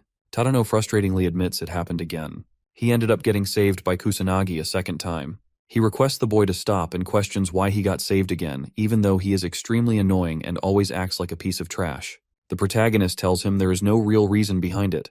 He just decided to save them because he holds the power to do so. Tadano becomes confused as he hears his words. The bully starts feeling inferior and tries insulting the protagonist. He calls the guy a wimp who can't even use magic properly. Tadano doesn't understand how he got so powerful out of nowhere. Kusanagi reveals his secret and says the real Kusanagi actually died in a car accident. He was reborn. Tadano doesn't find the logic behind it and questions how someone can get even stronger at death's door. He was expecting to be a great mage himself, but lost to a trash like Kusanagi. Our boy calls him weak trash, since strong people don't oppress the weak, and even the weak don't oppress the people who are weaker than them. He points out Tadano's flaws and thinks he is just trash consumed by a sense of superiority that was enough to fool him into thinking he is actually something. Kusanagi makes it clear for the guy. A weak trash like him can't even imagine facing our boy in a fight right now and winning. Tadano finally accepts it and gets down on his knees. He admits he was trying to run away from the reality that his powers haven't grown much since junior high. He tried taking out all of his frustration on the people who are weaker than him, but in the end, he got saved by someone like Kusanagi, who was supposed to be a trash weakling. He just couldn't accept the truth. He admits in front of his lackeys that they were all saved by Kusanagi, and the bully starts crying non-stop. Meanwhile, the protagonist defeats the monsters in the classroom. A demon soldier enters the building to kill him. He shoots his magic bullet, but the strong monster easily dodges it, so the boy has no choice but to unleash his powerful fire magic. He defeats it effortlessly, but realizes the demon soldiers are rapidly increasing in numbers, so it is possible the boss might come out soon as well. He assures the terrified students not to worry, as he has already taken care of everything. Somewhere else, Katsuragi becomes angry and questions why our boy is pushing so much work onto him. He uses his fire magic to finish a few magical beasts while protecting the students. He assures the female student to just stop worrying and follow him as he would protect everyone with everything he has. The students calm down hearing his words and start cheering for him. He looks at the army of beasts and wonders how he's supposed to protect the students against all of this. Kusanagi appears out of nowhere and offers his help. Katsuragi begs him not to appear like this again as he scared the guy. Our boy instructs him to leave the place as soon as he takes care of all the monsters, but Katsuragi is worried. He believes defeating such a huge army of monsters is nearly impossible, so it is better if they just change their route. The protagonist uses his non-attribute magic and kills all the monsters, including the demon soldiers, instantly with barely any effort. Everyone is left speechless, but he reminds Katsuragi to guide the students out of this mess and start moving. Katsuragi understands his words and orders everyone to follow him. The students observe the magic bullets while running away. Katsuragi anxiously smiles as he realizes how strong the protagonist really is. Once they all leave, our boy decides to go inside the school again and search for more students who are in danger. Somewhere else, the teacher motivates the students to keep going and not give up so they can continue to push back the monsters. Yuika starts feeling tired, but Ruka appears from behind and advises her to just go inside and rest since she will be a burden if she can't fight. Yuika assures her she will keep fighting determinedly as they don't have any time to rest. Katsuragi finally reaches the gymnasium with the rescued students. The teacher praises him and orders him to lead everyone inside. Katsuragi asks about the situation. Ruka disappointingly tells him they are barely holding their ground. Yuika worriedly asks about Kusanagi, but the guy assures her our boy is still alive and good. She becomes relieved and starts smiling. Katsuragi admits Kusanagi is awesome and holds a lot of strength. He believes they might be able to overcome the Calamity with him by their side. Yuika agrees with him as she also thinks the same. Suddenly the ground starts shaking. All the students become terrified, and the teacher quickly tells everyone to evacuate. A huge army of strong monsters appears from the smoke. Katsuragi notices the demon soldiers between them as well. He admits there is no chance they can do anything, as the army of beasts is just too huge, so they need to escape quickly. The strong monsters of the second stage start chasing the students. Yuika tries to run toward safety but almost gets eaten by a magical beast. Someone kills the monster and saves Yuika. It's the police department. Shidu quickly orders his men to eliminate the beasts, and the police do everything they can to protect the civilians. The students breathe a sigh of relief seeing the police, thinking they're finally safe. Shidu assures them not to worry anymore as the police are here. He orders them to follow instructions and carefully evacuate the school, but Yuika steps forward, telling him the students are ready to fight as well. Shido repeats his words, but Yuika clarifies that they aren't civilians. Ruka joins her and adds that they are mages. Shido understands their words and requests backup. He orders them to start attacking from the rear. He admits they're low on numbers, so they really need the mages' help. He's frustrated, wishing the police weren't so useless. Sonata uses her healing magic to help the injured students. The protagonist notices the police have finally arrived and decides to leave everything to them. He's surprised to see the police arrive before the self-defense troops. It's crazy to think the country doesn't have any plans or precautions for a national-level disaster. He thinks this is a good lesson for the people who take peace for granted, but he decides to keep moving forward to help save the remaining students. The news reporter announces that the police have arrived, but the monsters are multiplying faster than ever. She wonders if the police can handle the calamity and hopes the mage nobles will show up to resolve the situation. A few students watching the news get excited at the thought of seeing the nobles in action. An elderly couple recalls that they've paid all their taxes, so the mage nobles should handle this. The reporter hopes they arrive soon. Inside a mansion, a noble tells his butler to ignore the calamity. He's Fukajin, the head of the Fuka household, a mage noble. The butler asks again to make sure, and Fuka insists it's just a small-scale calamity. The police should be able to handle it. The butler asks where Fuka is going, and the mage noble decides to go to sleep. The butler wishes him a restful night. Back at the school, Shidu realizes the situation is getting out of control. He asks one of his men if they can handle the magical beasts at the entrance, but the answer is no. There are just too many of them. Shidu sees the number of beasts growing and wonders if they can save the civilians in time. The self-defense troops are supposed to handle the rear, but they still haven't arrived. There's no choice but to contact the mage nobles, but it's strange. He can't get in touch with them. They're supposed to be the ones for this, yet they're useless. As the students help the police fight the monsters, Shidu recalls everything he's learned about calamities. He wonders if the people 50 years ago dealt with it the same way. He hopes the boss doesn't show up. Suddenly, the number of monsters escalates, and a huge purple beam of light fills the area. A demon captain appears, sending everyone into a panic. Shidu can't believe it. It's a demon captain, their boss. Ruka remembers that the demon captain is a rare beast that rarely shows up in this era. Only mage nobles can defeat it. Yuika realizes they need magic stronger than level 5, and she starts to panic, crying because there's no one who can cast such high-level magic. The demon captain unleashes its power and summons multiple magic circles. Yuika freezes in terror. Ruka steps in, using all her strength to deflect the attack, but her power isn't enough. She throws herself in front of Yuika as a shield. The demon captain's attack hits her hard, but she manages to protect Yuika. The younger girl watches in horror as her sister is injured. The students run away while Yuika stays behind, trying desperately to save Ruka. Shidu and his men are powerless against the monsters, calling out for help. Katsuragi uses everything he has, but the demon captain doesn't budge. The police admit they can't save anyone and give up, accepting their fate. Yuika continues to cry out for help, calling the protagonist's name. As the demon captain moves closer, someone voices their irritation. Finally, the protagonist arrives, apologizing for being late. He feels bad for making the girl wait. Yuika tells him about her sister with a worried face, but he assures her and says she has just passed out. He quickly heals her wounds and grits his teeth in frustration as he observes the damage the monsters have done. He assures the girl not to worry, as he's about to clean up the whole mess. She puts her faith in him. Suddenly, Multiple magic circles appear, and all the injured students start getting healed. Yuika observes her older sister's wounds disappearing and becomes astonished as the injured students wake up. Sanada notices the magic while healing people. She's surprised to see third-level holy magic and admits that even she can't use it. She wonders who is behind this. Sanada finds her senior and asks if he's doing okay. The guy assures her that he isn't injured, just ran out of magic power. She questions what is going on. Shidu doesn't understand it himself, but believes they should focus on protecting the civilians. Sanada starts crying and tries to stop him, saying it's too reckless. But he's determined to fight, knowing that if he doesn't, everyone is going to lose their lives. Sanada stops him again and tells him there's no chance they can win since everyone is already dead. She points out that the police have already been defeated. Since the defense troops and magic nobles are still not here, he has to admit there's nothing they can do anymore. As the demon captain moves forward, the news reporter finds out the whole police department has been defeated. She becomes hopeless and thinks they are about to die. The students watching the news call the nobles completely useless and hope they don't die. The people watch the news carefully and learn there is no one who can defeat the demon captain. The protagonist approaches the demon captain all by himself. Sanada notices him and wonders if he has a death wish. Shidu tries to warn him, but our boy ignores their words. Kusanagi is here to stop the monster from doing whatever it wants. The demon captain terrifyingly expresses its desire to kill and destroy.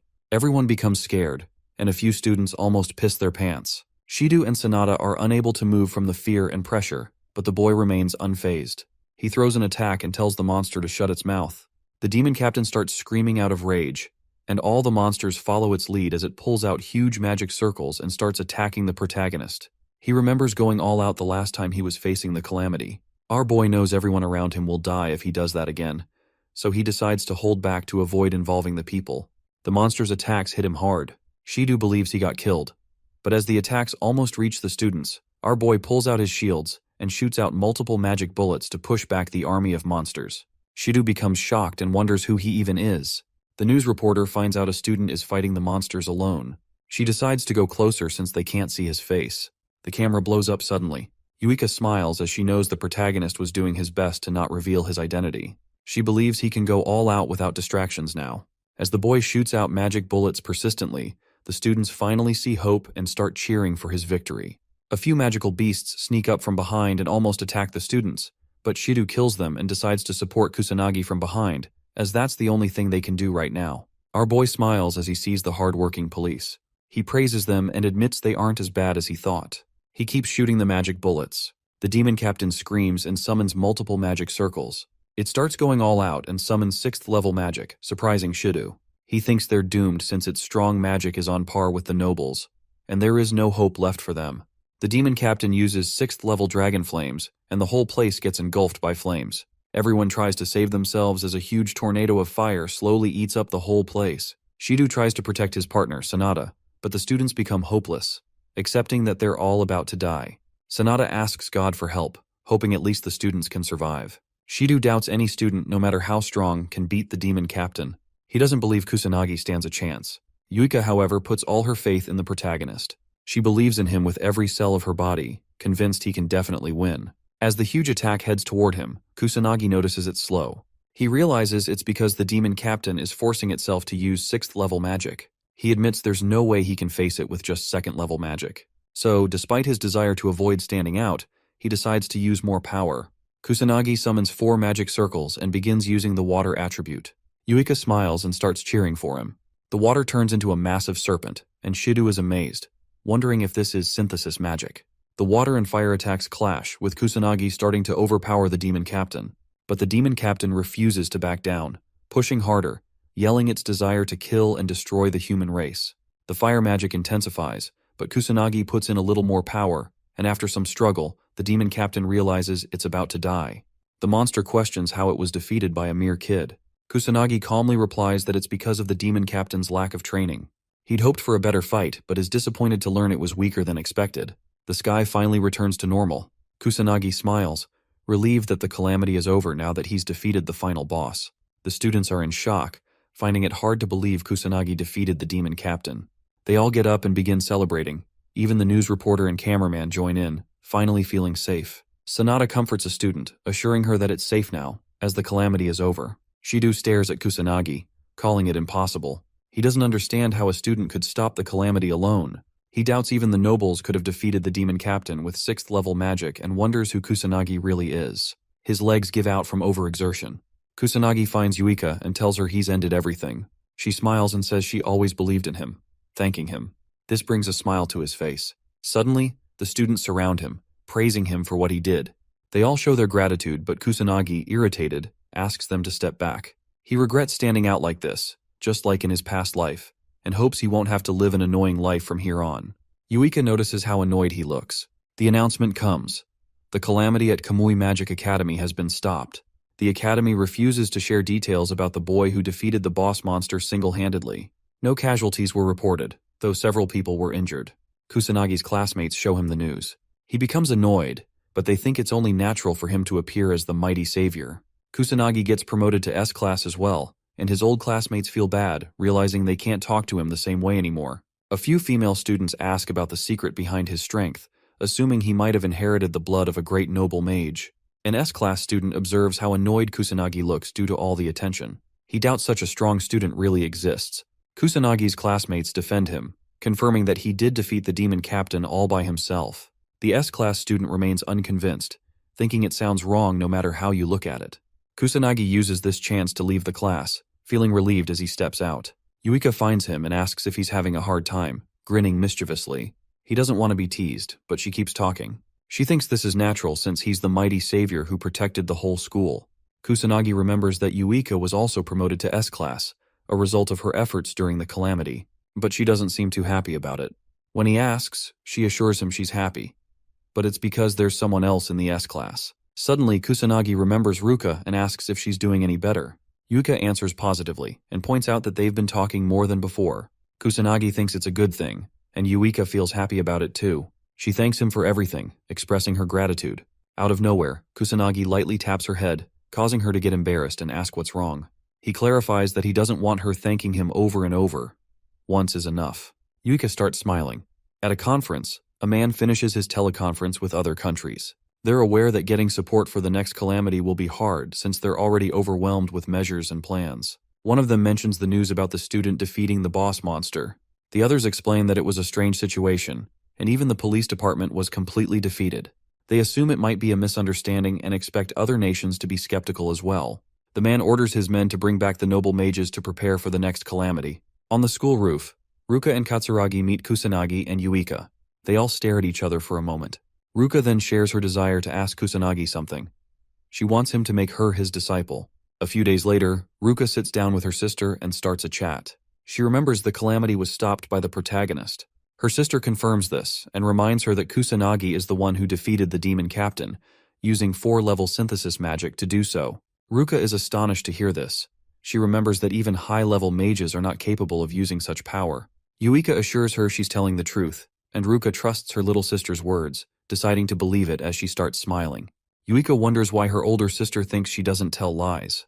Ruka recalls that Yuika has always been a straightforward kid, still obedient, never lying, gentle, but also hardworking. She finally accepts that her little sister isn't talentless and admits that she was the one being stubborn.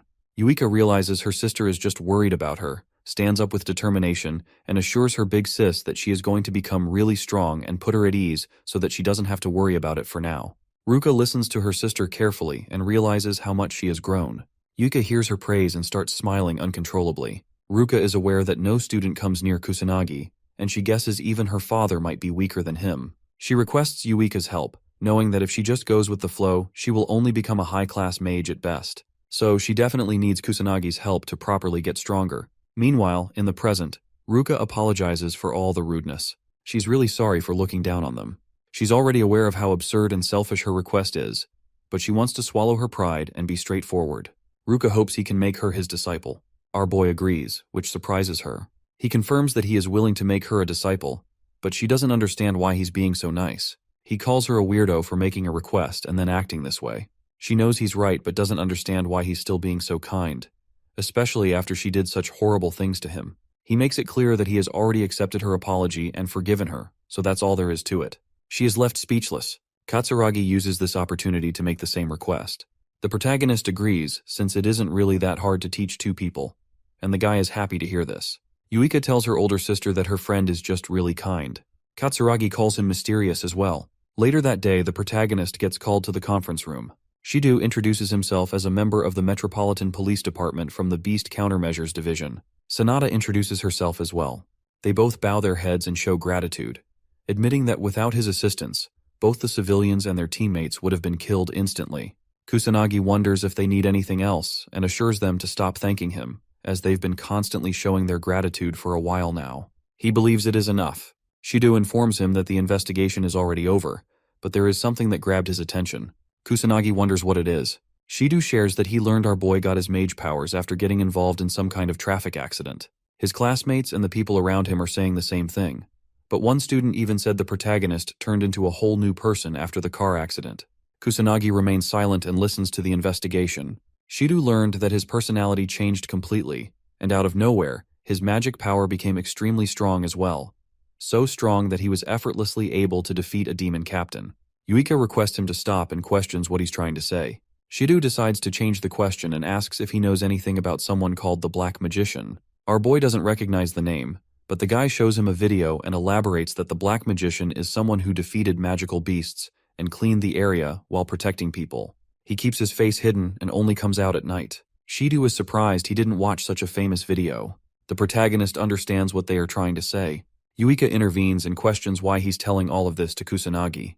Shidu answers with a smile, saying they are both similar, not just in age, but in size and height as well. Shidu learned that the Black Magician is a strong and capable individual. He doubts any students around his age are capable of such feats. The other weird thing is that the Black Magician started his activities at the same time our boy got discharged from the hospital. Since it is completely illegal to use magic in the city without a real permit or qualification, if a student gets caught using it, then the academy will have to handle most of it. But since it has gotten so much public attention recently, there's no choice left for the police, so they had to get involved and take action. Shidu makes it clear that just expulsion won't be enough, but if the protagonist confesses, they are willing to do him a favor and lessen his punishment. So, he needs to answer carefully. Shidu asks once more if he is the Black Magician. Kusanagi answers negatively with zero expression on his face. Shidu looks relieved and smiles, happy to hear that our boy is not the Black Magician.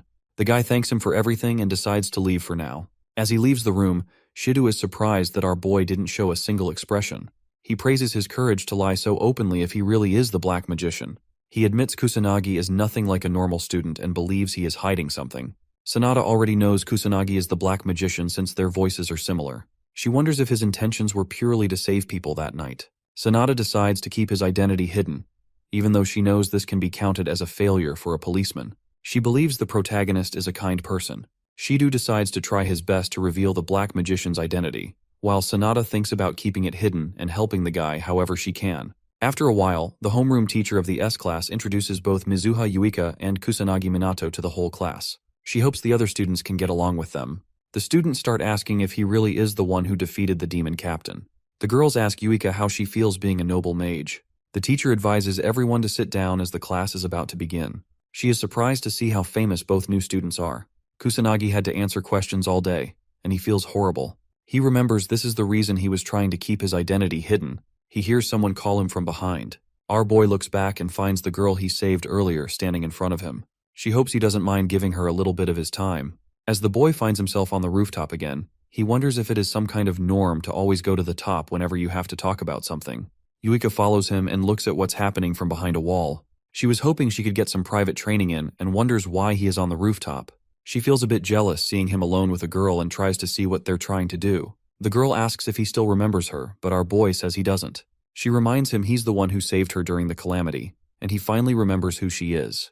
The girl recalls that she was about to die because of the magical beasts at the combat lesson, but then somebody used their magic and saved her. She believes the one behind that magic attack was also Kusanagi. He remembers it, and she starts thanking him for saving her life. He doesn't mind it and says he just did what he could. The girl starts blushing and calls him cool. Yuika tries her best to listen to what they are saying, but she is barely able to hear anything. The girl reveals her feelings and says she is in love with our boy. She hopes he goes on a date with her. Yuika is shocked to learn she is confessing her feelings. The protagonist barely looks surprised. She knows she doesn't have many positive things, but she assures him she will do her best, so she hopes he can make her his girlfriend. Kusanagi smiles and thanks the girl for the confession. She starts smiling, but he continues to talk and says he is sorry. Her smile drops instantly. He politely tells her he doesn't have any time to start dating anyone since he has to do something very important. She understands his reasoning and tries to smile again. She is glad he was straightforward with her and decides to give up on him now. The girl leaves the rooftop with tears in her eyes. Kusanagi advises Yuika to stop hiding and just come out. She gets caught and comes out with an awkward smile. She thought she hid her mana well this time and wonders how he noticed. He calls her mana control horrible and lets her know it is literally spilling everywhere. This is the second time he caught her sneaking around like this. He wonders if she has a peeping fetish. Yuika embarrassingly tells him she just came at the wrong time. She wasn't hoping to listen to anything. She asks why he rejected such a cute and pretty girl. Kusanagi makes it clear that he doesn't want to date anyone right now. She is surprised, but he thinks he is just too far apart in age, even though he is physically in the same school year as them. Yuika starts feeling glad as she learns he doesn't want to go out with anyone. She doesn't understand why she feels so relieved to hear that he isn't planning on dating anyone. She looks at him with a concerned face. Kusanagi advises her to start working on her mana control as it is completely horrible. He believes she needs a lot more practice. She assures him she is aware and becomes determined to work as hard as she can to surpass her current strength so that someday he can finally acknowledge her. During nighttime, the protagonist reaches another area filled with monsters. He wonders if a new calamity is going to appear since they keep increasing. He hears a girl scream for help. A man uses his magic illegally to harass a girl. He tells her it is pointless to scream since there is no one around. Kusanagi intervenes and shows the guy there is still someone around. The thug becomes surprised, but our boy doesn't give him any time and quickly punches his stomach. He uses his magic to knock the guy unconscious. He learns it is just an amateur mage and a thug, but his close combat skills are horrible. He guesses the guy isn't used to fighting mages. The girl he saved thanks him and questions if he is the black mage. He becomes annoyed and quickly leaves while ignoring her words. Kusanagi realizes the black mage all the students and the policeman mentioned was him all along. He doesn't understand how he became so popular. The next day, while eating with his friends, the protagonist talks about the black mage. He remembers Shidu talked about an amateur mage who only comes out at night. He heard many people talk about it, so he is just curious. Katsuragi guesses it is because the black mage has gotten really popular on the internet. Our boy asks what the internet is with an innocent face. He wonders if it is something similar to a fishing net. Everyone is shocked to hear this. They all wonder if he is crazy. In this era, it's hard for them to believe he doesn't know about something like the internet. They understand he is very isolated and lives under a rock, but this is worse than what they were expecting. Yuika explains the internet is an information network that covers the whole globe. Anyone can share any kind of information on it, so things like the black mage spread instantly. People can also find anything there, and since it has pictures and videos, it practically holds everything. Kusanagi finally understands it. Katsuragi helps him understand he can access any kind of information on his smartphone. He asks the boy to pull it out and try opening a random application. Kusanagi's face brightens up, and he smiles uncontrollably as he finally opens a search engine. They all praise him and explain he can use the internet to see anything now. Our boy calls it easy. Ruka remembers he promised to help them train. She is wondering when they begin their training. Kusanagi agrees on training them once the school ends, as they also helped him learn how to use a smartphone. He thinks about doing his best to train them well. Yuika expects something bad will happen as she hears his words. During their training, all three of them get tired and fall to the ground. Kusanagi is disappointed as they haven't even warmed up yet. He wants them to train like their life depends on it. They all get up once more and assure him they won't go down so easily. He is glad to hear this and orders them to come attack him with everything they have. They pull out their magic circles and follow his orders. Somewhere else, near the Tokyo Tower, a few men remember everything was completely normal a few seconds ago as they both observe the red sky. They both become terrified and wonder what's happening. A huge army of monsters filled with multiple demon soldiers and demon captains appear. As they all continue their training, all three of them fall back down. He asks if they have given up already. Ruka and Katsuragi attack him at once, determinedly telling him they haven't given up yet. He uses a barrier to protect himself and shoots his magic bullets to defeat them with zero effort. They both get hurt, but Yuika sneaks up from behind and tries to catch him off guard. He is easily able to dodge her and again uses the same attack to defeat Yuika as well. Kusanagi announces break time and lets all of them rest for a little bit. They are all relieved as they can finally catch their breath. Yuika drinks some water while Katsuragi points out that the protagonist is just too overpowered. Ruka agrees with him and is surprised that even a top student can't come close to his strength. Yuika confirms it as well and believes he is different from all the students. She observes his face and finds his usual annoyed look again. Kusanagi reveals he almost lost his life in a car accident, and when he finally opened his eyes, he had obtained these mysterious powers. He doesn't know the reason either, so he orders them to stop bothering him about it. Ruka understands he unlocked his powers on the brink of death and wonders if it triggered something inside him. Yuika is able to see right through the guy. She knows why he's making those expressions and is disappointed to see how gullible the other two are. She believes there is a good reason behind why he doesn't want to tell anyone the truth since he is trying so hard to hide it. She decides to forget about it for now. Kusanagi is able to fool them easily and feels glad they're gullible. They finally end the training session as the sun starts setting. Katsuragi calls it a great training session. Our boy calls him tough as he observes his attitude. Katsuragi guesses it is because he used to train alone before this. He feels really hungry and shares that he has to go back home and cook food. The protagonist is surprised to hear that he cooks food himself. He didn't expect the guy to be like this, judging by his appearance. Katsuragi gets a bit angry as he hears such harsh words. He asks if the protagonist always goes outside to eat. He answers that he just lives on cup noodles, which surprises the guy. Kusanagi is surprised to learn how convenient the new world is. His friend warns him about such unhealthy habits and points out that his body won't survive like this. The protagonist feels a bit weird seeing how concerned he is. Katsuragi grabs him and decides to take the guy to his place so they can eat together. Our boy tries to resist, but he doesn't leave and drags him away. Kusanagi smiles and feels glad to have such a friend. As they both reach his apartment, our boy ends up getting stuck with the kids while Katsuragi cooks food for all of them. He apologizes after he's done cooking but notices the protagonist taking care of them using magic. The protagonist assures him not to worry. He uses magic to create bubbles for the kids. Katsuragi calls him an idiot for his behavior and advises him not to use magic in his apartment. The guy is surprised to see magic can be used for such things. The little kid comforts our boy after he gets scolded. Katsuragi is shocked to learn he is really good at taking care of kids. The protagonist suddenly remembers the calamity in his past life. He calls kids precious. Katsuragi calls him an old man for how he sounds, but our boy orders him to shut his mouth. He starts enjoying as he helps the kids read a book. They all start eating together and thank God for the food. The kids happily eat the delicious meals. The protagonist tries it and is surprised to find out how good it is. He gets teary as he tries to remember the last time he had a good meal. He regrets not taking care of himself because he was focusing on fighting for a very long time. Kusanagi asks his friend about his parents. The guy shares he doesn't have a father. Since his mother has to work till late at night, he is the one who does the household work and takes care of the kids. He even has to do a part-time job when he is free. Kusanagi is shocked to hear his routine, but the guy assures him he likes taking care of his family. The protagonist understands it and remembers he is a complete musclehead who likes challenging stuff. They all end up sleeping together. He apologizes to Kusanagi for having him sleep at their house because of the selfish kids. He doesn't mind it and feels good doing such a thing for a change of pace. Katsuragi is relieved and shows his gratitude.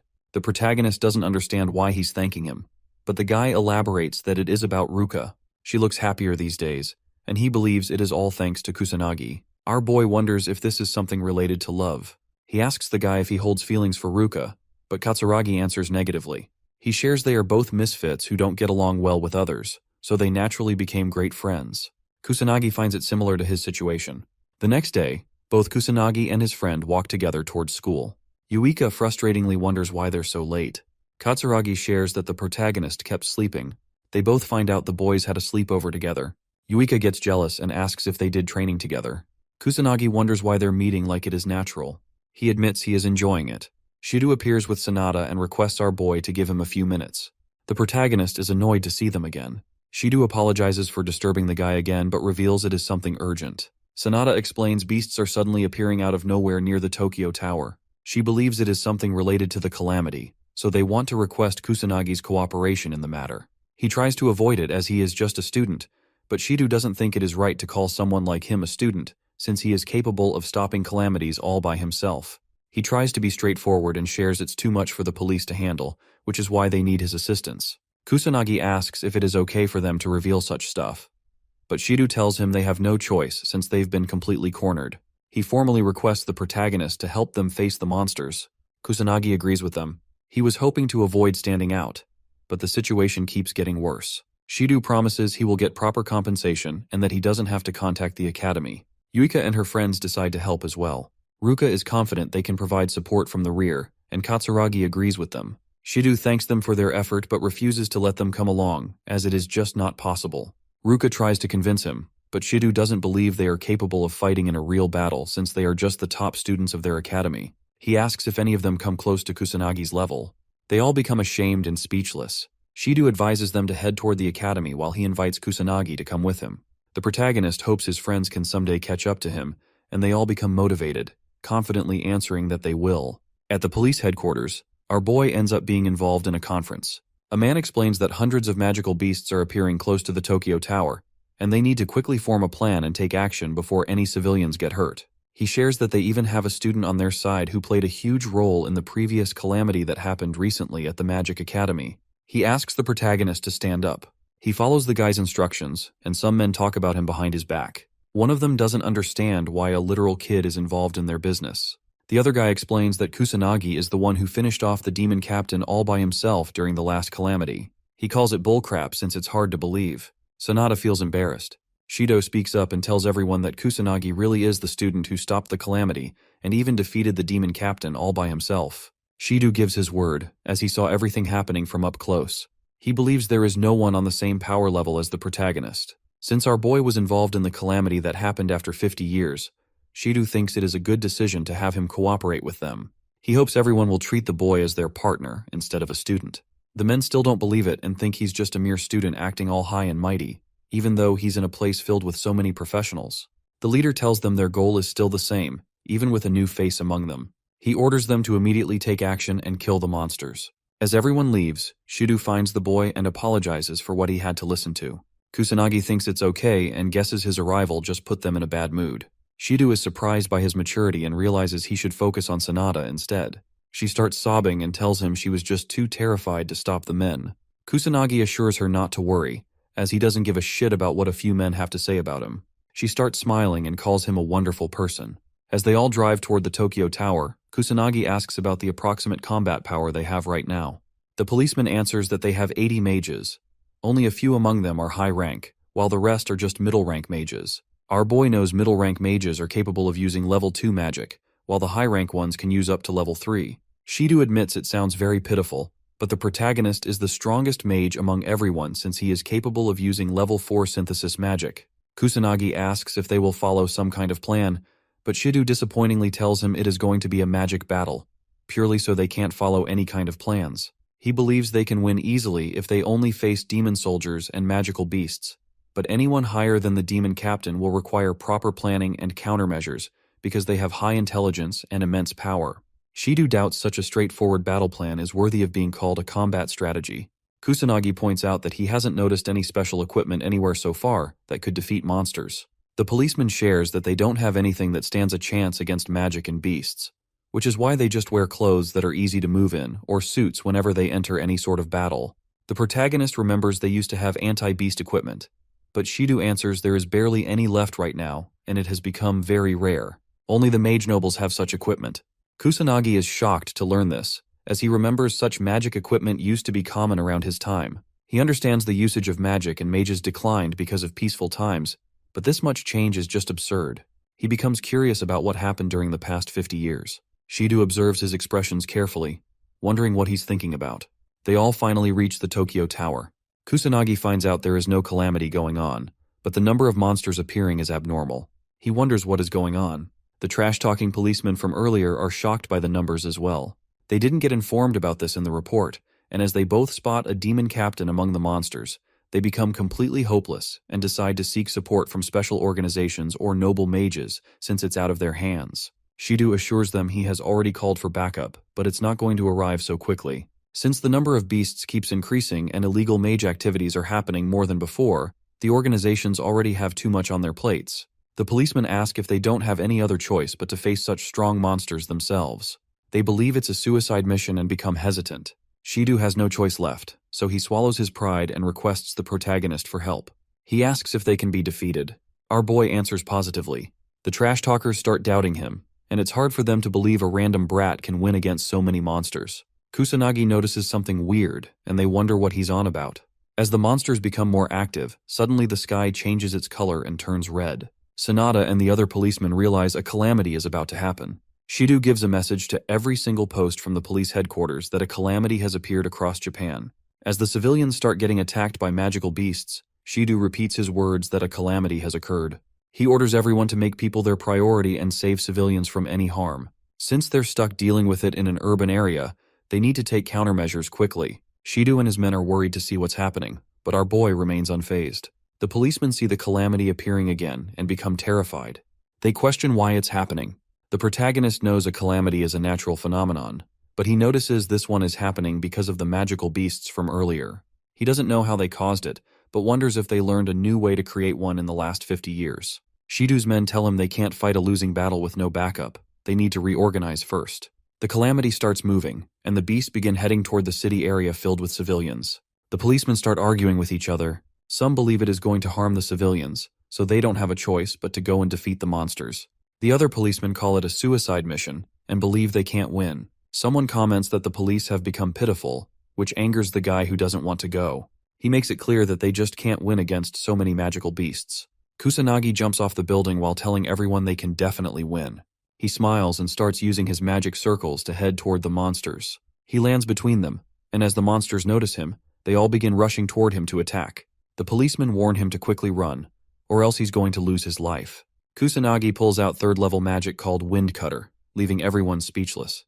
The monsters die instantly, but a few demon soldiers become active. They throw multiple attacks toward our boy, but he remains unscathed because of his shields. Since the barrier ends up being very useful, he decides to put one up for the bystanders, so no one gets hurt during the Calamity. As he cuts through more monsters, Shidu is astonished by his strength. He doesn't believe someone is capable of using several magic attributes at once. He guesses only Kusanagi can do such things. The guy orders everyone to move forward and follow our boy. Sonata starts running to provide proper backup. The other policemen tremble in fear, but since they can't just run away, they all get fired up and run toward the battlefield. The policemen begin fighting against the monsters. The protagonist is surprised by their capabilities. The demon captain appears from the crowd of monsters. A policeman notices and becomes hopeless, since only a legendary class mage can defeat such a monstrosity. Kusanagi pulls out the water serpent again, and assures the policemen they can leave the demon captain to him, while they all handle the rest. In mere seconds, he defeats the demon captain, leaving everyone shocked.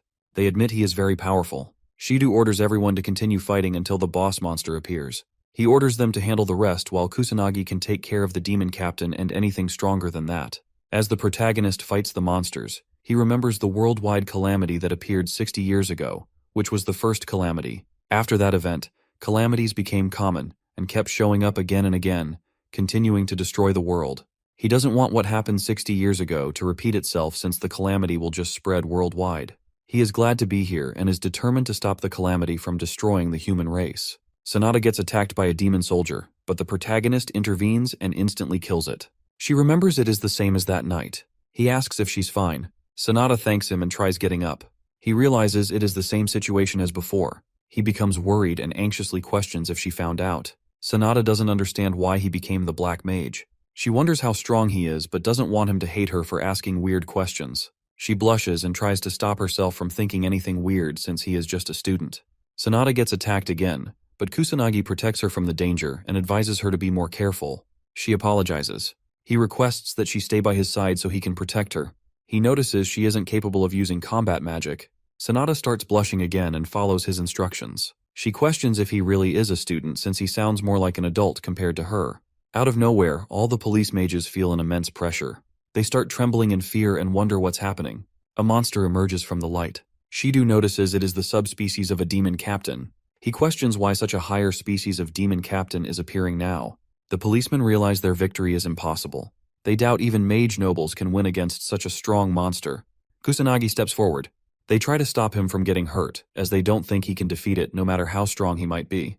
Kusanagi tells them he'll win. The guys stop trembling so much. Sonata starts praying for Kusanagi's victory. Shidu knows he holds the same strength as the mage nobles, so there is a good chance he might win against the subspecies as well. As the monster comes face to face with the protagonist, Shidu becomes excited to finally see our boy's true strength. Shidu orders everyone to keep giving it their all until the boss monster finally dies. Kusanagi confronts the new demon captain. It starts attacking and throws fire magic at him. The policemen can't believe how strong the monster is as they see it destroying multiple things with level 1 magic. Our boy doesn't get scratched at all. The monster wonders what he even is. Kusanagi answers that he is just a student. He starts using his water serpent again.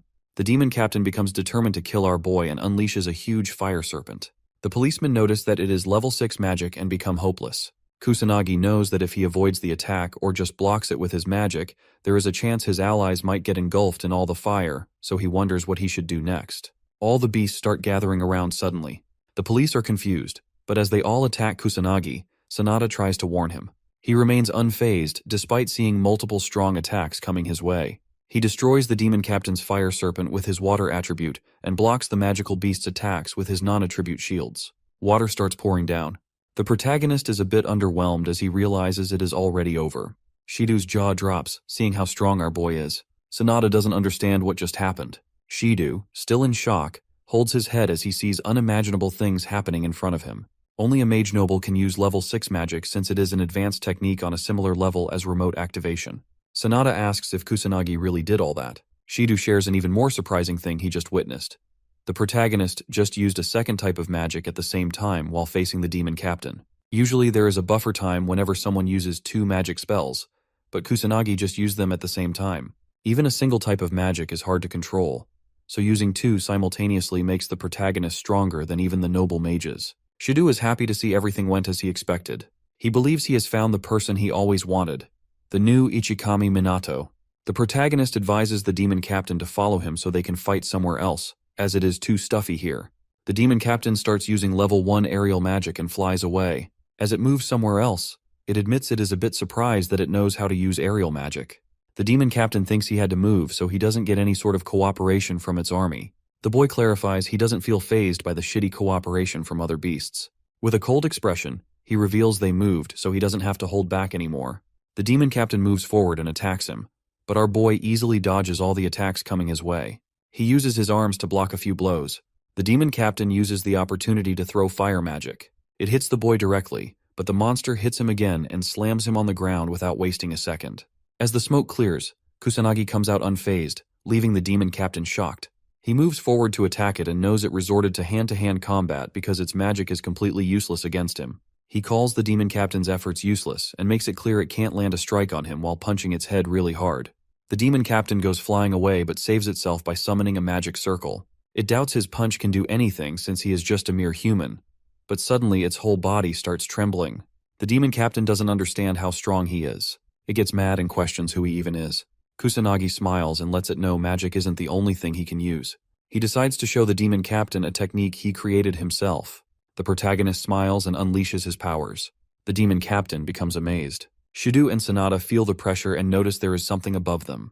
Kusanagi uses the magic he is emitting to protect his body. He starts feeling powerful, but the demon captain calls human attacks useless, even though he's using magic to cover himself.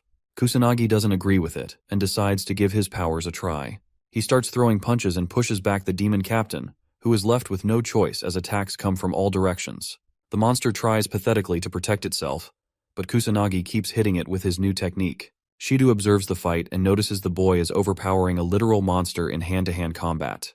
He questions how it's even possible since human attacks are too weak against monsters. He is slowly harming the monster with just his fists. The demon captain gets injured and doesn't understand how a human attack can push him to such a pathetic state. Kusanagi is aware that normal attacks or any weapons have no effect on monsters, but if someone puts a huge amount of magic power behind them, the attacks actually work. Attacking while covering the whole body with magic power is called the fusion of martial arts and magic craft. He named it magic martial arts. The demon captain doesn't believe a trash human has just surpassed him in strength. It doesn't accept its defeat and tries to attack Kusanagi, but he dodges it with ease. Without wasting a second, he lands a strong punch, drilling a hole in its stomach. The demon captain calls him a monster for such strength. The other monsters find out their leader has already died. The sky turns back to normal, and the calamity finally ends. The policemen are relieved and learn the boy did everything. Shidu advises them to kill the remaining beasts as well and keep their guards up. Kusanagi slowly comes down and smiles as he decides to leave the rest to the police. He suddenly remembers it has been ages since he used magic martial arts, so he couldn't use it properly. He lands back down and notices the crowd of policemen waiting for him. Shidu thanks our boy for all the hard work and for single-handedly defeating the demon captain to stop the calamity. They are grateful for his cooperation. The whole police department gives Kusanagi a salute in respect. Ever since this incident, calamities have kept appearing across the globe continuously. But thanks to the police and the noble mage's cooperation, slowly all of the new calamities were stopped as well. People grew anxious because of the calamities and started hating the government for not being properly prepared. They showed disappointment towards the mages, who were expected to protect people.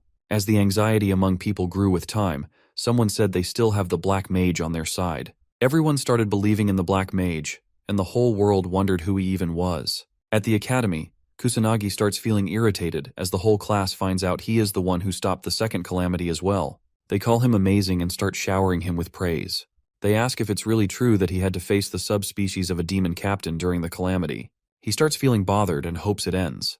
Yuika notices his tired expression. The teacher begins talking about the calamity that occurred recently. She advises everyone to stay prepared at all times since they're not just students but mages too, so there's no telling when they might get summoned. She points toward Kusanagi and calls him experienced. All of a sudden, Sanada appears with a few policemen. She excuses everyone and the teacher anxiously asks if there is an issue. Sanada shows her badge and assures her she came here with the headmaster's permission. She calls Kusanagi and requests him to help them once again. Our boy is surprised by how far the police have fallen. He wonders why they never care about their image. He notices the students gawking at him, which annoys him, so he decides to just leave. He asks Sanada to inform him about the situation.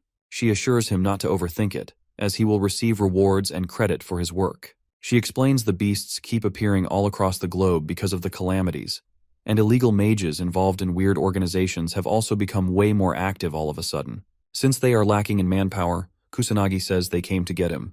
Sanada feels bad about asking him for help so many times but tells him they have no other choice since he is the strongest. Kusanagi pulls out his phone and advises her to just give him a call next time.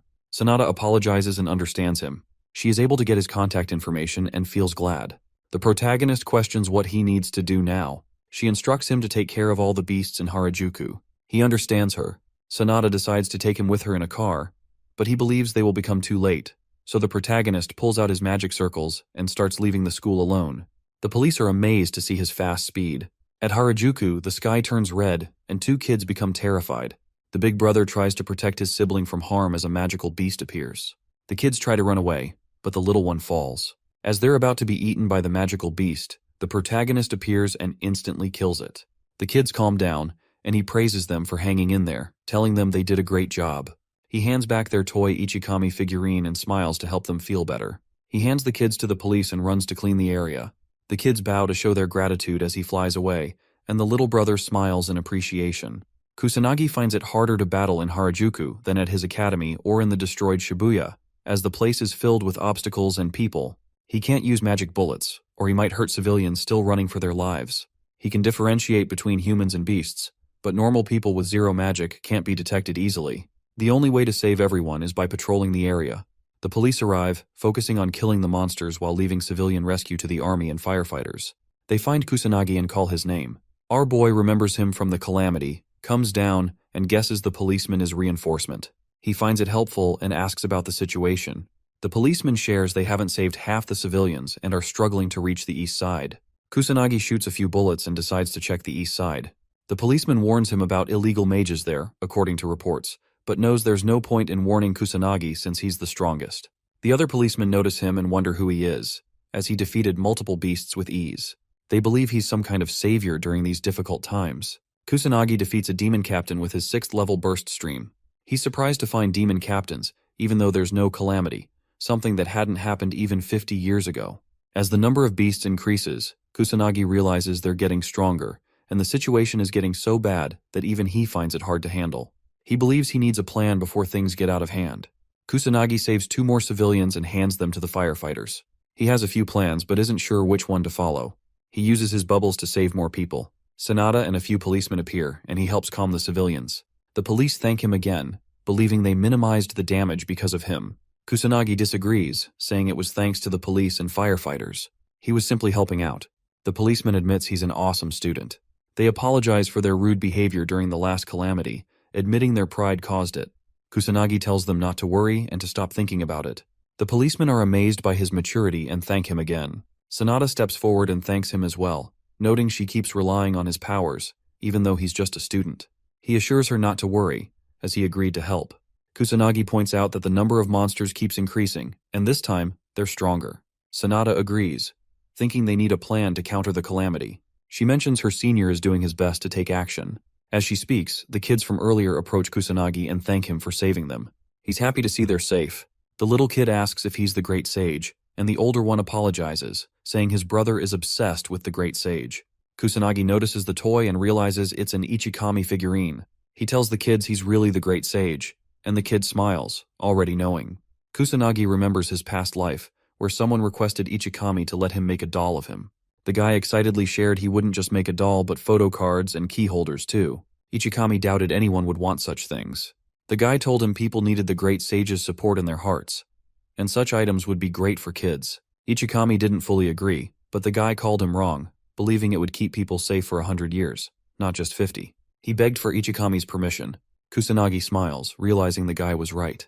He knows mere dolls can't save people, but people need him again now. At a shady club in the capital, a few men report on the Black Mage to their leader, Kuroya Kuto, president of the underground mage guild, Black Rebellion. He gets up after hearing about an illegal mage who doesn't belong to any guild. Furious, he learns the Black Mage dares to go against him. He asks his lackey if he's correct, and the terrified underling answers yes. Kuroi orders them to find the Black Mage's real identity, using military force if necessary. Someone asks if they have permission to kill him. It's the executive manager Kaga Shuji. Kuroi answers they can only kill him after torturing him. Kaga becomes excited, making an evil expression. Ruka asks Kusanagi about his magic power level. Yuika says the same, as she has been curious for a while. She wonders if it is 100,000 or maybe even 500,000. Yuika knows it's possible for someone like our boy. He answers it's 99,990,000 with an expressionless face. Everyone is speechless at first. Yuika doesn't believe it, and Katsuragi agrees with her as well. Ruka remembers that even Ichikami's magic power is about 1,000,000, so she doesn't believe him. Kusanagi is surprised to learn this. They all explain that people call 1,000,000 the highest limit for this reason. They wonder why he doesn't know such a common thing. The protagonist questions if his power is just 1,000,000. He tries looking it up on the internet but becomes confused. He smiles and admits he doesn't know how to use a phone. Since it's not worth the effort, he decides to give up. He gets a call from Shido. The boy asks what's wrong, and Shido apologizes for the disturbance, asking if he has some time to spare. Kusanagi answers positively, so the policeman asks if his friends are near him as well. Kusanagi tells him they are here. Shido requests him to put the phone on speaker. Kusanagi is completely clueless about it, so Yuika helps him turn it on. The policeman explains that since the number of monsters and calamities keeps increasing, he decided to create a specialized anti-monster squad, known as the Special Magic Team. He wants our boy to be the leader of the squad. Yuika is astonished to see her friend getting such an opportunity. She believes it's such a special title that mages would die to reach. She guesses her friend isn't going to refuse such a thing, but to her surprise, Kusanagi ends up refusing the offer. Yuika questions why, growing angry. The policeman requests them to listen to his explanation first. The protagonist wonders why Yuika is angry on his behalf, but decides to hear the explanation. Shido shares that there are too many issues going on, and the police can't handle everything alone. Also, since the monsters are growing in strength, it's hard for them to keep up anymore. He knows the boy understands his words. Kusanagi knows it's because the mages of this time period have really low magic levels. He wonders what happened to the nobles. Shido shares that the heads of Mizuha, Homurai, and Kaichi are still stuck in an overseas meeting, so the only one left is Fuka, but he's not available either for many weird reasons. Kusanagi suddenly remembers he never met Yuika's parents before. She tells him they still haven't returned from the meetings. Shido explains the special squad will have many police officers and a few students from the academy. He chooses Yuika, Ruka, and Katsuragi as members of the new special squad. He assures them he's willing to handle all the troublesome stuff, like clerical work and negotiations. So all of them just need to focus on getting stronger and leading the police mages. They'll get proper rewards, and their school credits will increase too, making it easier to find employment in the future. Shido starts begging, trying to convince the boy to become the captain. He hopes the protagonist agrees. Kusanagi becomes a bit annoyed but decides to do it. Shido finds it hard to believe but looks glad. The others agree with it as well. Ruka doesn't want Kusanagi to handle everything alone, while Katsuragi is just into hard challenges. Even though the protagonist is still unsure, he ends up going with it since he wants to train more mages as well. The news channels start criticizing the noble mage family, the Fukas. They didn't only leave behind their real duty because of some school disaster, but the noble family was also very slow with the subjugation of monsters. The nobleman hears the news and calls the reporters dumb, since they're assuming noble mages can handle anything. Someone calls, so the noble mage gives him permission to enter. His butler appears and shares that the Metropolitan Police Department sent him a document. The noble mage reads the information about the special magic team being established. He calls it stupid and thinks useless people are into doing unnecessary things. He feels a bit disappointed but guesses this might help shut up the public. He orders the butler to call his dumb kid here. The butler understands him and leaves. At the police department, the protagonist and his friends join the special squad. They all hold a meeting, and Shido starts explaining something to everyone. The protagonist is surprised to hear the word dozens. but Shidu apologizes and explains that they did have candidates, but they didn't receive any applications for some reason. Shidu believes they'll get more applications once our boy starts producing real results. Kusanagi was expecting things to turn out this way, since it's weird for a literal student to be the team's captain. Some friction was bound to happen. Shidu hands over something and shares that it's a temporary mage badge. He admits it's an external cooperation but explains they're all public servants now. So, if anyone doubts it, he can just show this badge to them when needed. He adds another thing. The badges are only given when someone is from a unit, and since all of them are still not qualified as mages, the badge is just temporary. Shidu officially ends the student treatment with Kusanagi and addresses him as Captain Kusanagi. He leaves everything to the boy. The protagonist smiles, as it's been ages since he stood before people his own age. He goes to the front and introduces himself once more. He announces that he is the captain of the special mage team and promises everyone that he is willing to make everyone in his team stronger than even the heads of noble families. His friends and the police members are surprised, as it's something hard to believe. Kusanagi understands why they're doubting him, but decides to give solid proof to help clear the doubts. He asks Shidu if there are any magic power measuring devices available in the police station. The guy answers positively but becomes confused. As he brings a few measuring devices, Kusanagi orders Ruka and Katsuragi to step forward and measure their power levels. They decide to follow his orders. As they both pour out their magic into the machine, the protagonist tells everyone that Ruka's magic power level was only 10,000 last time, while Katsuragi had 8,000 magic power. Ruka becomes speechless as she gets a result of 30,000 magic power. Katsuragi is amazed to see 28,000 on the measuring screen as well. The policemen are astonished, as it is the magic power of the highest grade mage class. Kusanagi asks them to be patient and orders Yuika to measure her powers. She listens to him but feels a bit anxious. Yuika wonders what she should do now, as she believes the gap between her and her older sister might be too big. She knows she worked really hard, but at the end of the day, she thinks she is just an ordinary person with no talent. She becomes more anxious and doesn't want to see the results. Yuika calms herself down as she doesn't want to run away from such challenges anymore. She stops caring about the results and pours the magic into the machine, determined to always be true to herself. Shidu and Sanada's jaws drop as they see the results. Yuika feels a bit anxious but opens her eyes to find out it is 26,000. Shidu remembers her magic power was just 2,000 according to the records, and it's hard for him to believe there is a way to increase magic power to such an extent. Kusanagi makes it clear to everyone in the room that increasing magic power is possible. It just requires talent and the absolute determination to never give up and keep working hard till the end. He looks at Yuika with a smile and pats her head, letting her know how proud he is feeling and telling her she did an amazing job. Ruka feels happy as she watches their interaction. Kusanagi praises the other two as well, but they think this much was expected. Especially for Ruka, she believes this kind of improvement is normal for someone like her since she belongs to the Mizuha family, so there's no need for praises. He ignores her words and pats her head as well, praising her for all the hard work. Katsuragi knows his friend looks out of this world but is surprised to see him act this way without any fear. Yuika becomes anxious since she knows how terrifying her sister looks when she's angry. Ruka tells the protagonist she's not a baby, and he understands her and pulls away his hand. Katsuragi was a bit scared just now, and Yuika also thanks God her sister remained calm. Our boy tries to pat Katsuragi next, but he becomes embarrassed. Ruka remembers she was never treated like this all her life before today. Even her father never patted her head or did such a thing for her. A fat, ugly guy enters the room as he finds out everyone was here. He shares that he has been searching for Shidu everywhere and wonders why he hasn't received any proper greetings. Shidu tries to explain himself and tells the fatso he thought the guy wasn't coming today. The fat dude tells him his mind changed, so he decided to come. Shidu thinks about introducing him to everyone and announces he is Shu, a mage noble from the family of Fuka. Shidu secretly informs our boy that he didn't have a choice, as they needed the approval of the mage noble for the special team's establishment, so he was forced to enlist their names. He feels sorry about it. Kusanagi remembers the Fuka family ignored the request for reinforcements during the disaster that happened at his academy. Shidu tries to explain that happened because the nobles have a weird habit of maintaining authority, so they feel ashamed answering such requests since it's not something a mage noble would usually do. Shu speaks up and tells them he learned he was going to see Japan's leading magic unit.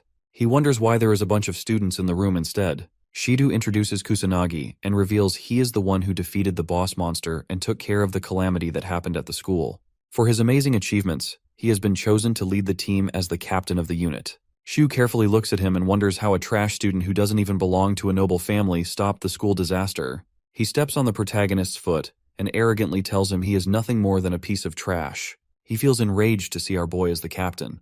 The guy makes it clear not to act cocky, even if he's just a student. Yuika and Ruka question why he's acting this way, and they order him to step back, while Katsuragi threatens to blow him away. Shu wonders why ordinary people are trying to order him around. He recognizes the two sisters and remembers they belong to the Mizuha family. He's surprised to find out not everyone here is a piece of trash. Shu starts smirking and announces that he will be the one to lead the unit, but Shido tries to make him understand Kusanagi has already been chosen to lead the unit, so it can't be changed. Shu decides to challenge the protagonist and announces that the one who defeats the boss of the next Calamity will earn the right to lead the unit. Shido tries to stop him, but the fatty decides to make his own rules and thinks it's settled. Shido apologizes for his behavior, but Kusanagi assures him it's fine, since anything he says would have been completely useless on such an idiot. He thinks it's fine, as he just needs to win. Yuika and the others get fired up. She's not going to let the guy become their captain. The other two become determined and decide to go all out as well. He wonders why they sound so fired up over such an idiot. At the police department grounds, Kusanagi thinks about his next step. He remembers the police officers mostly had about 10,000 magic power. He expected this, and decides to talk about magic power first. He starts explaining and talks about the importance of magic power. He tells everyone he knows they only use it to produce magic attacks, but it has other purposes as well. He calls Katsuragi and orders him to attack with everything he has. He becomes a bit confused, but the boy asks him to hurry up. Katsuragi tries throwing a punch with everything he has, hoping the protagonist doesn't complain about it later. The punch gets stopped by a weird barrier. He explains he is using the power of a magic barrier. If anyone has a lot of magic power, they can naturally use a magic barrier. Katsuragi keeps throwing punches, but nothing lands. He continues to explain they can use magic without even thinking about it if their magic power is huge enough. He calls it automatic power. Katsuragi finally gets tired and finds out his punches are completely useless. The protagonist orders everyone to keep one thing in mind. Increasing the magic power capacity is the most important goal for any mage. He starts pouring his magic into the policemen one by one to help them understand how to sense magic power. Everyone begins their training, and they all work hard to get stronger. Kusanagi realizes they really need some equipment besides the training. He wonders if it's possible to get some anti-monster equipment. Judging by Shido's reaction, our boy finds out it might be nearly impossible to get his hands on one for now. Shido assures him he will manage something if he waits a little longer. Kusanagi is aware he won't find any good craftsmen in this time period, so he decides to make one himself, even though he has never done that before. He is positive he can make one himself. He opens his drawer as he tries to find something useful. He finds a cheap ring, but notices it is still in good condition, which means it might be something important. He believes it might work, but it's still not enough. The protagonist starts thinking about a store he could shop at. His phone starts ringing suddenly. He notices it is a call from Ruka. He wonders what she wants since she rarely calls him. Kusanagi picks it up but questions why she's so silent. She shares her opinion and believes only he is worthy of leading the unit. He becomes confused and asks if she's trying to encourage him. She says he's correct. Kusanagi smiles as he finds out she is an awkward person. He decides to ask her something. Kusanagi invites her to go shop with him tomorrow if she doesn't have anything else to do. He doesn't know much about buying accessories, so he needs help. Ruka questions if he's inviting the others as well. He answers negatively and believes going in large groups is unnecessary. She is a bit hesitant, so Kusanagi asks if she wants to go. She agrees to go with him. He calls her a lifesaver and asks where they should go. She suggests Harajuku, so he decides to meet her at the station around noon. She hopes they can see each other tomorrow and cuts the call. Kusanagi feels glad as he can buy rings for everyone in his squad now. He wonders if he should spend his day crafting anti-monster equipment with the ring he just found. He starts pouring in his magic and believes it will somehow work. Yuika calls her sister for dinner but gets no reply and becomes a bit concerned since her sister never behaves like this. Yuika decides to check, so she announces that she is coming in. She finds her sister with a cute dress in her hand and becomes speechless. Ruka asks what's wrong. Yuika apologizes and informs her that dinner is ready. Ruka tells her she will come in a bit. Yuika has never seen her sister so excited before. She wonders if Ruka is planning on going out and assumes it is a date with our boy. The next day, Kusanagi reaches the Harajuku station. Yuika spies on him from behind a wall and tries to keep her distance while concealing her identity so he doesn't find her. She feels weird spying on them in such a way, so she apologizes to them in her heart. Ruka finally appears in a beautiful dress, and everyone starts staring at her. She asks our boy if he had to wait. He shares that he just got here, so it's fine. The dudes staring at them call her beautiful and assume she is talking to her boyfriend. They become a bit jealous while Yuika questions what's going on as she finds out her sister and Kusanagi are on a date. Ruka asks what he's looking for. Kusanagi answers that he wants a ring. She wonders if it's a gift. He calls her correct, but shares he needs several. Ruka is surprised, assuming something else. She questions if he has that many partners. He answers positively, but she reminds him Japan is not a polygamous country. He assures her he already knows that. Ruka advises him to buy inexpensive ones if he is planning to buy in bulk. She remembers the perfect place, so he decides to leave it to her. They visit multiple shops while Yuika observes them both from a distance. After a few hours of trying, Ruka admits it is really hard to find rings that are sturdy, inexpensive, and not too fancy. Kusanagi feels a bit annoyed since whenever they finally choose a good ring, something is always missing. He checks another one and realizes it looks pretty expensive as well. Yuika drinks her juice from a distance and wonders what they're both talking about. She feels a bit jealous seeing them stand so close to each other. The manager approaches them with a smile and asks what they're looking for. She is willing to give him a suggestion if he is planning to give his girlfriend a gift. Kusanagi tries to clarify she is not his girlfriend, but as soon as he speaks, Ruka cuts him off and tells the manager she is not his girlfriend with a cold expression. The manager anxiously apologizes and lets them look around as she goes away, feeling embarrassed. Ruka tries to stop her while the boy feels a bit annoyed. They finally sit down, and Kusanagi shares how exhausted he's feeling from all the walking they did, especially in a crowded place like a mall. He's finding it hard to choose a good ring and wonders if there is something wrong with his criteria. Kusanagi notices the expressions on Ruka's face. She admits she doesn't know how to show affection, and she's aware he already knows about her trash personality. He calls her correct, and Ruka remembers she doesn't even know how to interact with her little sister. She caused her many problems because of this. She suggests it is better if he does the shopping with Yuika instead, since she is just getting in the way. He calls her wrong and says he already knows she did her research and learned the locations of multiple stores before coming. She even thought properly about which ones he should choose. She took the trip so seriously even though it's his problem. He assures her she is a great help to him with a smile on his face. Ruka starts blushing and feels better. Yuika notices her face and remembers she never saw her sister with such expressions. She starts feeling down and wonders why she's spying in the first place. Yuika decides to go home. After a few hours, Kusanagi happily exits the mall as he was finally able to find good rings. She is still a bit confused about why he needed 5 of them. He shares he needed one for each partner. Ruka believes his partners are going to be really happy when they receive the gift since he took his time to pick the rings. He mentions it is for the unit's equipment, so there is no reason for them to be unhappy about it. She is a bit confused to hear this but finally understands why he bought so many. He shows his gratitude for all the help she gave and thanks her properly. Ruka thinks it's fine. She is glad she was able to help him out. He decides to repay her for the effort, but she assures him he doesn't need to do anything. He pulls out the ring from earlier and asks her to give him her hand. She feels a bit shy and questions what he wants to do. He grabs it and shares it as the first special ring he made himself. He hopes she takes good care of it and smiles. Ruka is glad but starts leaving. He tries to stop her, but she doesn't give him a chance and leaves. He wanted to explain more about the anti-monster equipment, but decides to do it some other time when he gets the chance again. As she walks away, Ruka suddenly stops and stares at the ring. She hugs her hand as she admires the ring and starts blushing uncontrollably. The next day, Kusanagi announces he will hand out the anti-monster equipment now, so they can come and take one. Sanada and the other policemen wear it and feel a magic reaction. They're amazed to see magical equipment for the first time. He explains it is called anti-monster equipment, and he imbued wind magic into it, so if they use their magic powers, they can use the ring to produce wind magic up to level 1. Shidu is amazed. He starts questioning how the protagonist got his hands on such a thing. Kusanagi reveals he is the one who made them. Shidu finds it hard to believe, since craftsmen capable of making such precious equipment barely exist anymore. He is astonished to find out our boy can make such a thing with ease. He admits Kusanagi amazes him every time. Yuika notices her sister didn't take a ring. She notices Ruka is already wearing a ring she has never worn before. Yuika assumes it is from their date and becomes anxious as she wonders what happened after she decided to leave. Kusanagi believes they all lack proper transportation. He doubts cars are fast enough, so he calls them unreliable. Shidu thinks he's right since they always arrive late.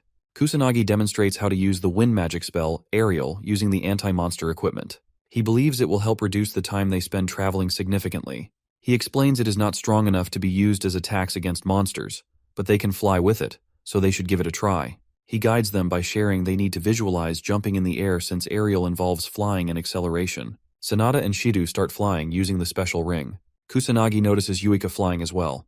He praises her for it, but she believes this much was expected since she has been training to learn magic manipulation for quite a while now. She stares at the protagonist. Yuika starts feeling guilty all of a sudden for spying on her sister earlier. Kusanagi notices her expression and becomes confused. He approaches Yuika and says he wanted to ask something from her. He questions if she is aware of Ichikami Minato. Yuika answers positively, as he is the person she likes the most. He asks her about Ichikami's power level. She answers it was around 1,000,000. He was capable of using many spells but died fighting against the demon god during the Great Calamity. He's curious about what happened after he died. She answers most great mages died as well, and her noble ancestors were among the people who worked hard for the revival of society. The Mizuha family played a huge role in everything. She says all of this with a proud expression, and continues to share that barely any data or documents were left after the last calamity finally ended. That's the reason magic studies were built again from zero. Kusanagi is aware the death rate of mages was quite high around that time, but he remembers leaving a lot of books behind. He stored the information about magic in different places to prepare for the future. He wonders why the knowledge of modern-day magic is so bad and full of errors compared to what he left. The power level of mages these days is extremely low. He wonders if someone is behind all of this. Yuika notices him zoning out and asks if he's fine. He assures her it's nothing. She asks him to keep in mind, if he is worried about something, he shouldn't hesitate to share it with her. She is aware she isn't very useful, but still tells him to ask for her help. Kusanagi thanks her for the consideration and calls her a big help. He knows she's going to keep whatever he shares a secret, but he still needs to be cautious about the Black Mage issue. There is a possibility she might get in trouble if he involves her, so he decides to never bring it up. He is aware she might just end up losing consciousness if she finds out he is the legendary Ichikami Minato. Yuika assumes he is hiding things because she is not reliable enough. She decides to get stronger so she can be more useful to Kusanagi. She becomes determined to do her best. 1 week later, Kusanagi orders everyone to get ready and fire. Sanada is able to throw level 2 holy magic called Holy Crest. Shidu, now capable of using level 3 magic, while Katsuragi and the Mizuha sisters are able to throw level 4 magic. Kusanagi feels happy as he learns everyone has gotten stronger. Even Sanada, who didn't know how to use offensive magic before, can now attack with offensive magic spells as well. The most surprising thing for him is the compatibility between the Mizuha sisters. He knows people would think it is only natural since they are both sisters. Yuika and Ruka destroy the training ground with their level 4 magic. Yuika suddenly remembers some bad memories but starts smiling as she has finally earned her sister's respect. Kusanagi praises everyone for their hard work, but tells them not to get lazy just because their magic levels increased, since the levels don't necessarily mean they have gotten stronger and better at using magic. He decides to give an example and orders Ruka to use a level 4 magic spell on him. She understands him and follows his instructions. Ruka throws a level 4 attack at him, but Kusanagi only uses level 1 earth magic as a counterattack. As both magic attacks clash, everyone is surprised to see that level 1 magic was able to neutralize level 4 magic. He explains the magic levels only help with the amount of magic power that can be infused with an attack. It doesn't mean higher level magic is stronger. Even with level 1 magic, if the mage is able to infuse maximum magic power, even level 4 magic is easily beatable. He mentions the attributes of magic matter as well. Water is always weak to earth. He orders everyone to avoid getting trapped by the idea of levels. He explains they need to understand magic power and master the spells they have. If they follow his instructions, they can become stronger. Everyone listens carefully as Kusanagi reveals they shouldn't forget about their partners either, since combined powers can become even stronger. They all yell out as they become motivated, but out of nowhere, the fatty appears again and feels pity for them. Shidu asks why he's here for no reason.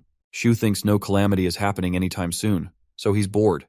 Shidu advises him to clear out a few monsters if he's not planning on training, but Sho rejects the idea as it is too much work for him.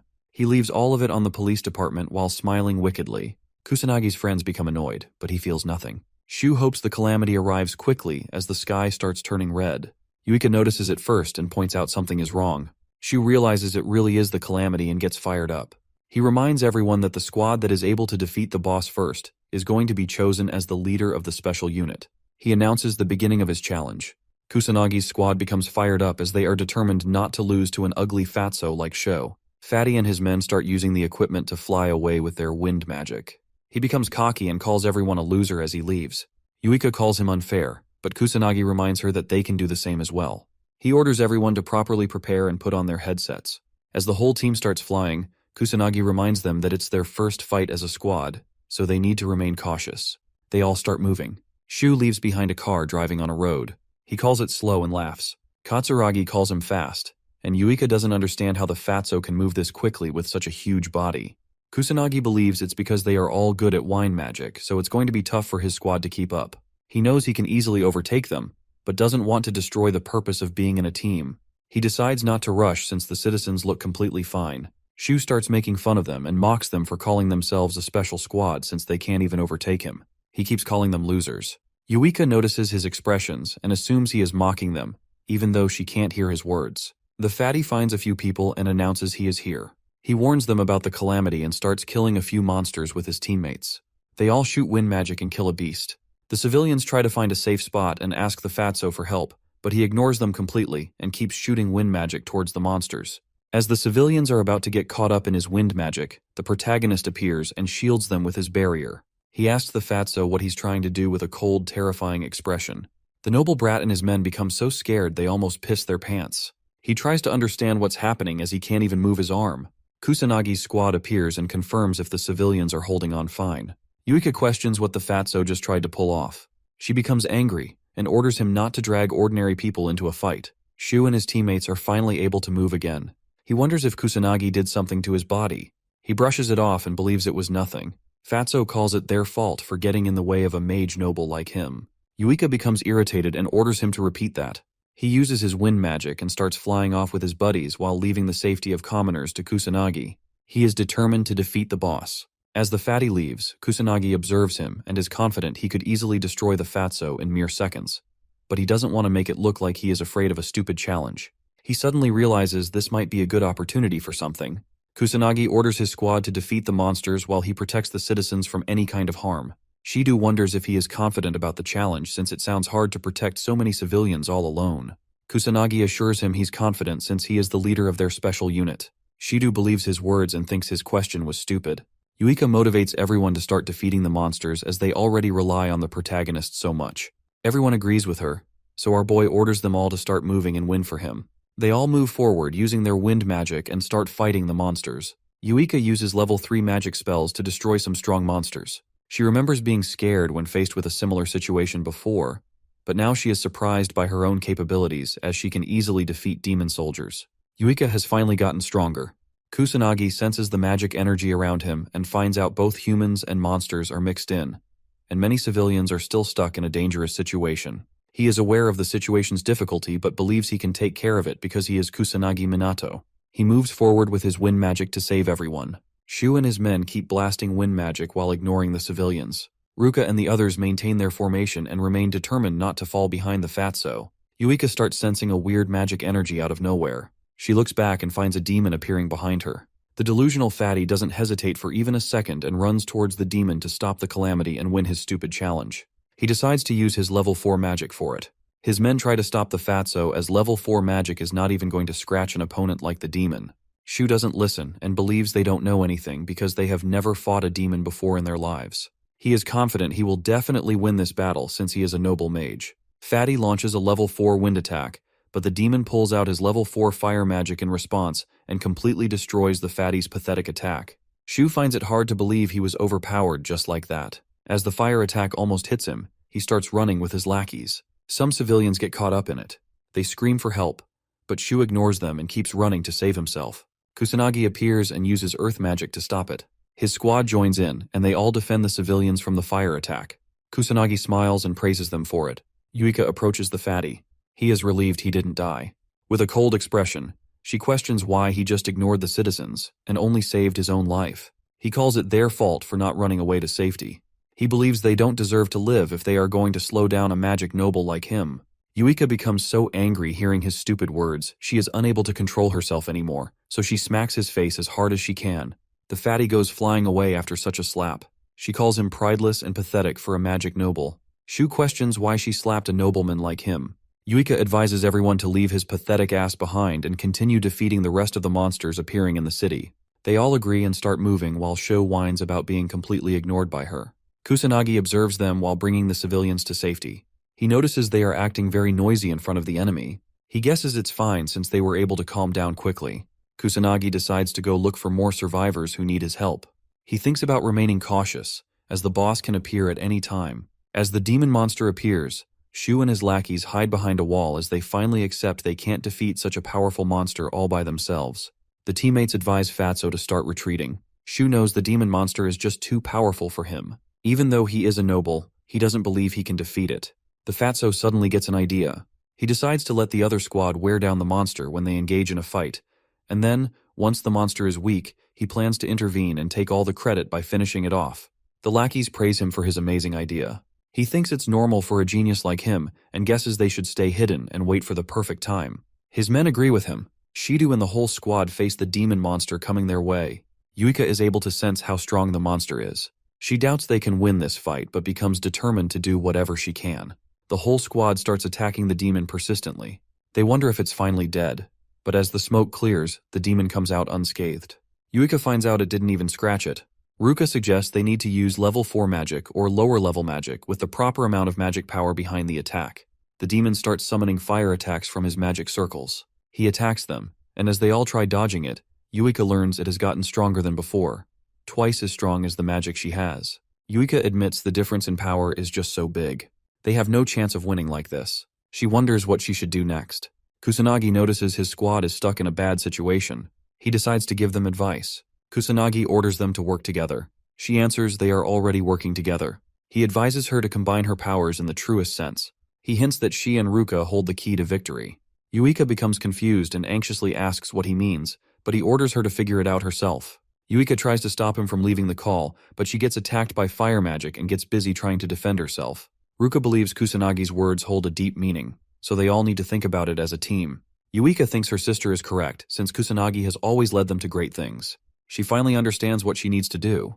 Yuika points out the demon takes a long time casting its magic spells, so they should just avoid its attacks and ignore it for now, as they need to defeat smaller enemies as well. Yuika asks Shidu and the policeman to take the east while they continue attacking from the west. She will provide a signal for when the demon throws any kind of attack. They all understand her instructions. As the powerful demon begins throwing an attack, Yuika warns and signals everyone about it. They all dodge the monster's attacks with Yuika's help. Kusanagi observes everything while saving civilians. He was expecting Ruka or Katsuragi to take the lead, but finds out Yuika is also good at it, since she can read people well. He thinks she can lead people. Yuika starts feeling tired and realizes their magic power and level might not be enough to win. She wonders what she needs to do now. Yuika tries to recall Kusanagi's words and suddenly understands she misunderstood everything. She doubts such a ridiculous method is going to save them, but she left behind her common sense a long time ago, so she decides to give it a try. She knows it is a do-or-die situation. Yuika requests everyone to lend her their magic power. Fatso observes them from behind and wonders what they're planning to do. The whole squad gets ready for something. Shidu tries to confirm if this is really possible. Yuika is not sure herself but knows they don't have any other choice. Ruka puts her faith in Yuika.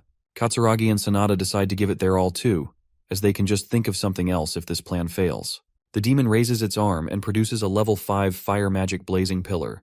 A huge wave of fire starts falling down on Kusanagi's squad. Fatso and his men call the squad useless losers, but his lackeys ask him to look at what's happening. He is surprised to see the whole squad moving forward towards the demon. Sanada unleashes her level 3 sacred healing magic to heal all the members of the squad. Kusanagi calls it a brilliant plan, since it is hard to dodge a level 5 spell. With this, Sanada can heal everyone from all the damage they are going to deal with, which is very smart. Yuika and Ruka stand together against the beast and charge their attacks. They release the water magic. Kusanagi is glad they finally understood. If they can't defeat it with their individual capabilities, they can combine their powers to achieve victory. He smiles and calls it a grand magic spellburst stream as a huge wave of water completely destroys the demon in one go. As the smoke clears, Shidu is surprised to learn the Mizuha sisters were capable of casting a level 6 spell together. Katsuragi points towards the demon. They are shocked to see it is still holding on to its pathetic life. Shu and his men see the opportunity and try finishing it off so they can claim victory. Kusanagi stops them using his drain tentacles. The Fatso doesn't understand what's happening with him, as all his mana gets depleted. He loses all his strength instantly. Kusanagi appears from behind and takes back his magic tentacles. He feels a bit annoyed by their behavior. The demon finally fades away. Katsuragi and the others are relieved. Shidu thinks it was probably about to die after taking such an attack. As the calamity finally ends, the sky turns back to normal. The whole squad is happy to see they finally won. Sanada praises the Mizuha sisters and thanks them. Ruka and Yuika lose consciousness and fall down. Katsuragi becomes concerned and asks what's wrong. They are both unable to move at all since they used up all their magic. Yuka tells her sister they actually won. Ruka agrees with her and feels relieved. Kusanagi praises his team for their efforts, smiles, and confirms they were the ones who stopped the calamity. He labels it as their first real mission, and is happy they showed their true worth and didn't disappoint him, even though they fought for the first time like this. He believes his squad is going to keep growing stronger. He praises Yuika for her amazing growth so far and points out she gave excellent commands during the calamity. She even understood what he meant by grand magic, and he wonders if she already knew about this technique. Yuika confidently answers she didn't, and she learns it is called grand magic. He is surprised to learn she didn't know this, and doesn't understand how she pulled it off without even knowing. She thanks him for giving such an amazing hint, and shares that the rest was just her gut feeling. Kusanagi is shocked as he realizes he was wrong about Yuika. He guesses she might be way more special than he initially expected. Kusanagi ends the questioning and points out she succeeded on the spot, which is very incredible. He believes the harmony and compatibility between her and Ruka also played a huge role in it. He notices the watch and tells everyone it is finally time for something important. Kusanagi grabs the remote and turns on the TV. Some special members of the police department, including Shidu, are involved in a conference. One of them speaks up and explains they created the special Mage team, also known as SMT, to prepare against the growing number of calamities and demon monsters. The news reporter questions why they chose a student who was involved in the calamity at the academy as the squad's leader, asking if what he's saying is true. Shidu steps up to answer this question. He introduces himself as the proxy representing the special squad's leader and confirms the squad leader really is just a student. This is hard for everyone to believe. They are against appointing a minor as a squad leader. Shidu defends Kusanagi and explains he has abilities that even surpass the magic nobles. He reminds them that the magic nobles are completely useless and didn't even join them to help. The police were left in a dire situation and had to save the citizens all by themselves. He adds that Kusanagi appeared and saved everyone from the calamity. Shidu believes Kusanagi is a savior sent by God, who is going to protect this era from the monsters. Shidu doesn't trust anyone else with the leadership role. Kusanagi, while watching this on the TV, becomes a bit embarrassed. He was hoping Shidu wouldn't make a huge deal out of him. The important government officials call it absurd and troublesome. They think it's wrong to ignore the magic nobles and establish a squad behind their back. If this happens, the noble mages will lose their jobs. The men admit the noble mages are pretty useless, since they didn't even respond to the calamity. They are aware of the Fuka clan's horrible reputation, and even though some of the clan leaders are not in the country, it is still their job to respond to the calamity, so they are ignoring their own jobs. The police head speaks and shares they place their trust in the noble mages, and they didn't create the special squad to undermine any of the noble families. Someone enters the conference room and tells everyone to step back. It is the ugly fatty and his lackeys. He calls the current leader an incompetent loser and believes a magic noble like him deserves to be the real leader. He calls them out for their rudeness in holding a press conference while completely ignoring him. His minions show support for his claims as well. Shidu doesn't understand why he's here out of nowhere, even though he lost the challenge. Shu and his minions act like there was no challenge. He lies about having no such promises. He calls his words the magic noble absolute and tells everyone to just listen to him. A news reporter moves forward to ask a question.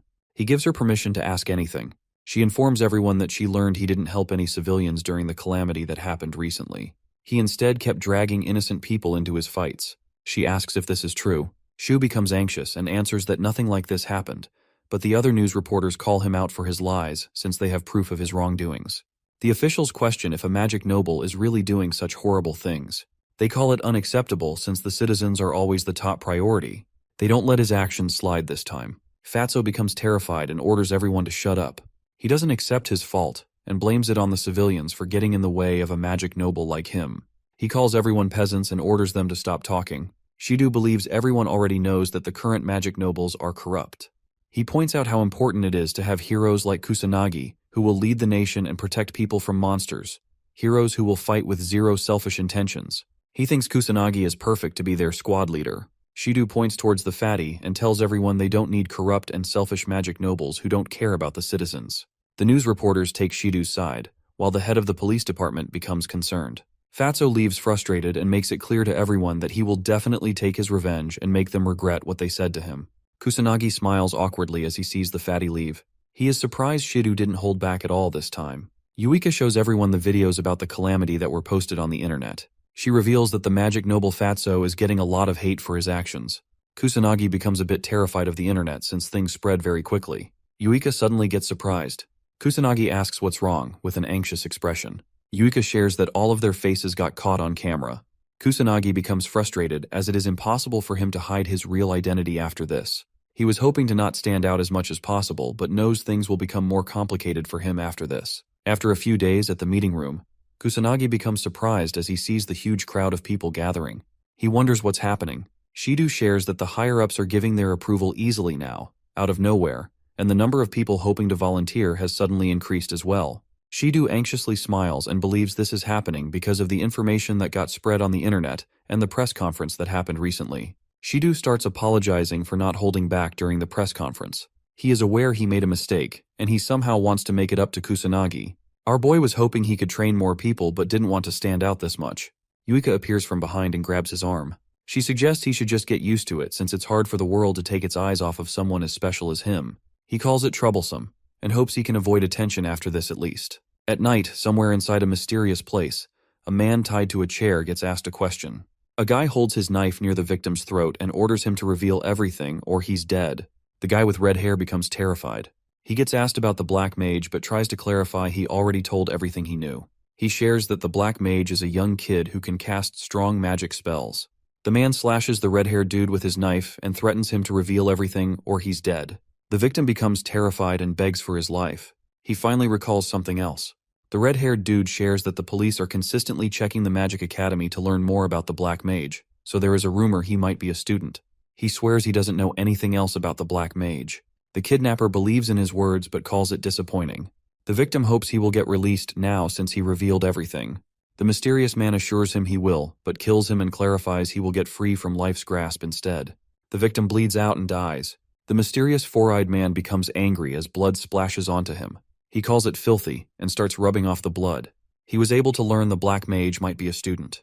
He gets excited and starts smiling wickedly as he wonders how terrific a young kid's screams will sound. He hopes the Black Mage is waiting for him. Kusanagi lands in Shinjuku while wearing a mask to hide his face. He defeats a monster and starts looking around. Our boy spots a few kids with a camera in their hands. One of the kids starts recording the dead monster Kusanagi just killed, and they both call it the work of the Black Mage. One of them is a bit frustrated that he couldn't make it on time to film Kusanagi. Our boy was hoping the hype and interest people had in the Black Mage would have decreased by now, but he realizes he is totally wrong as he finds many people searching for him, even in such residential areas. The police are involved as well. He is glad the police are dealing with monsters and disasters properly now compared to when he was reincarnated. He guesses the people don't need the Black Mage anymore. Kusanagi notices something happening on the ground. A few thugs corner a helpless man and demand 10 million yen from him. They order him to just sell his organs if he can't pay up. The man tries to defend himself and clarifies he only took 200k yen, but the thugs start using their magic and call it interest on the loan. They try teaching him a lesson, and as they are about to attack him, Kusanagi jumps in and shields the man from the thugs. The helpless guy uses this opportunity to leave. The thugs become angry and question if he thinks he's some kind of cool hero. They try fighting Kusanagi, but he decides to give them a taste of pain so they stop acting this way. They get beaten up and apologize afterward. The men promise they won't do anything to resist. The Black Mage wonders why the police aren't dealing with illegal mages even now. The thugs recognize it's the Black Mage. They start talking about the rumors they've heard. One of them mentions the underground syndicates are after our boy. They get anxious about being on another gang's turf. Kusanagi hears them talk and asks about the organization. They become terrified and try to act dumb. The thugs say they don't know anything while begging him to let go of them. They promise they won't tell anyone they met him. The Black Mage wonders how much they know, so he decides to let them go if they reveal everything. The thugs agree, and one of them reveals the Black Rebellion is an underground organization of mages who are hidden from the public. He shares they have their hands in all sorts of horrible crimes like money laundering, controlling the Yakuza, gangs, or mafia. The organization is behind all of it. The thugs share that the Black Rebellion even has connections with the media and politics, so they have the freedom to do whatever they want. The thugs smile awkwardly and tell him there's a Black Rebellion branch nearby as well. They came here in hopes of getting a job there. He beats them up and starts leaving the sketchy alley. Kusanagi remembers Sanada mentioned something about the increase in illegal activities. He was finally able to learn the Black Rebellion is behind all of this. Our boy calls it interesting and gets a bit excited. He decides to leave the Calamity and the increase in monsters to his student version instead, and clean the underworld whenever he goes out as the Black Mage. He guesses he should start with the Kabukicho branch first, since it is the nearest. Our boy reaches the place and sees a crowd of men and women doing sketchy business. He is surprised by how lively the modern entertainment district looks. Kusanagi feels a bit annoyed but moves forward and starts by sensing the magic around him. He can't tell which ones belong to the organization since he is dealing with humans this time. Our boy decides to start by arresting a few criminals doing sketchy activities around the area. He finds two selling drugs in a dark alley. They notice him and get ready to attack, but the protagonist beats the crap out of them and tries getting any information out of them. He is barely able to learn anything but decides to report it to the police so they can take care of the rest. He beats a few more men and learns the organization is gathered at a place called Western. The man assures him he's telling the truth and hopes he can leave now since he revealed all the information he had to offer. Kusanagi beats him up and leaves, hoping the information he got is correct. At the Western bar, a pretty woman with purple hair enters and sits near the bartender. He asks for her order. She gives him some cash and hopes he can provide information. He takes it and lets her speak. The mysterious girl questions the bartender about the Black Rebellion's hideout. The bartender calls her question wrong. She becomes a bit concerned. He corrects her and says she should be asking about what's going to happen to her next. The purple-haired girl realizes it is a trap. She looks back to see a few thugs getting up. One of them knew someone was sniffing around, but he didn't expect it to be a beautiful woman. She realizes she has made a huge mistake by believing in false information. The thugs attack, but one of them orders to keep her alive. The helpless girl attacks as well in hopes of saving her life. She doesn't waste a second and rushes toward the exit but gets hit by fire magic from behind. The woman falls down and becomes injured. The thugs like her tough attitude and decide to use her for her beautiful body. She becomes hopeless and apologizes to her brother in her heart, as she couldn't do much. As the thug almost grabs her, the protagonist enters the bar, surprising everyone. He completely ignores what's happening and goes right toward the bartender. Our boy asks if the Black Rebellion members are in this bar. A thug approaches him from behind and questions if the protagonist is aware of the situation he's in right now. He tries to attack while throwing insults but gets punched in the face by our boy. The thug goes flying away and hits the club's wall. He struggles to get up and loses consciousness. The other thugs and the girl are all left speechless, their jaws completely dropped. The purple-haired woman knows no normal human can hit someone this hard. She doesn't understand how he did it. The girl wonders if he used some sort of magic, but she didn't see him enchanting anything either. She wonders who he is. Kusanagi is glad the intel wasn't completely useless, as he was able to find many low-level mage thugs in the Western Club. He calls the Black Rebellion thugs pathetic scums for ganging up on a woman, continuing to insult them. The thugs become terrified but try to stay calm, as they still have the number advantage. One of them orders everyone to gang up on the protagonist since he is completely alone, believing they can win if they all attack together. The thugs start throwing multiple fire attacks, but our boy tries to hold back and just dodge. The purple-haired woman doubts he can win since the numbers have a huge advantage, especially since they are fighting indoors. She assumes he can't cast any strong spells, which means there's no chance he will win. The girl shouts and warns the protagonist to just run away. As he is about to get attacked, the protagonist loses his patience and dodges everything swiftly to get closer to the thugs. He approaches them and starts throwing hands. Our boy beats the crap out of them one by one and knocks everyone out in mere seconds. The purple-haired woman is left speechless. She couldn't keep up with whatever happened because the boy moved extremely fast. She wonders if he used some kind of magic. The thug starts crying and questions who he even is. He demands answers, so Kusanagi answers that he is the Black Mage, the man who is going to destroy the Black Rebellion gang. He knocks out the last guy as well and walks toward the girl. She is still surprised by how fast he destroyed everyone and wonders if he's some kind of elite or legendary mage. Kusanagi comes closer, and she's able to learn he looks like a high school student. She calls his eyes striking. He becomes a bit worried and asks if she's okay. He finds out she is not injured. With a confused expression, the girl assures him she is okay. He walks toward the bartender hiding behind the table. Kusanagi demands information about the Black Rebellion, but the bartender rejects his request because he is afraid they will hunt him down if he reveals anything. Our boy lands a strong punch and destroys the table to scare the bartender. He demands information again and makes it clear this is the last chance he is giving. The bartender becomes terrified and decides to reveal everything to save himself from Kusanagi. He shares that the Black Rebellion's base is actually in Tokyo, with branches everywhere, even beyond Kabukicho.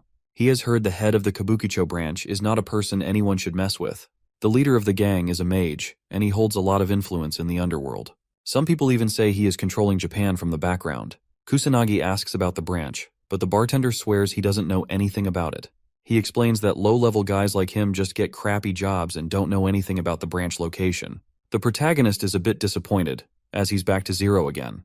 He decides to find more illegal mages to gather information about the branch. As he's about to leave, the woman stops him and shows her gratitude since he saved her life. She doesn't know what kind of unimaginable things she would have gone through if he hadn't been there. He assures her not to worry, as he was just passing by. He believes it is her own fault for putting herself in such a dangerous situation, since she got involved herself. She calls him harsh, and he says she is correct but shares he's only harsh on adults.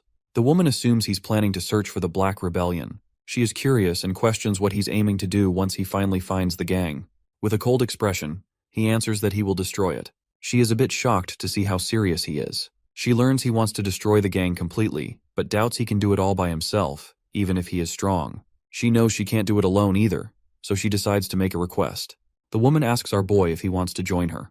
She confidently shares that she is a detective with more access to valuable information and holds many connections as well. She is aware she doesn't have the kind of strength he holds. The woman is a bit shocked to learn the Black Mage is a lot more powerful than whatever she heard from the rumors. She believes she can achieve her goals as well if she can somehow team up with him. Kusanagi understands it and questions if she is demanding his strength in exchange for her valuable information. The woman calls him correct and believes it is the perfect partnership. She moves her hand forward and requests his cooperation. He is aware that he is in dire need of some intel, but contemplates whether she is worth trusting.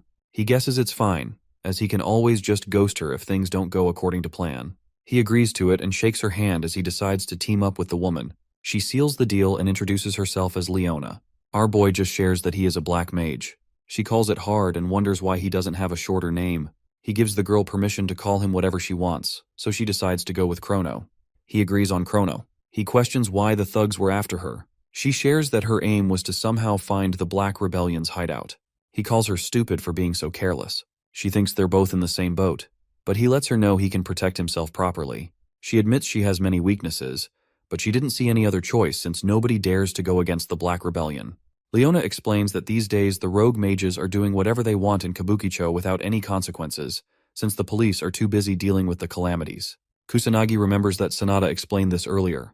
He learns she is in a tough situation.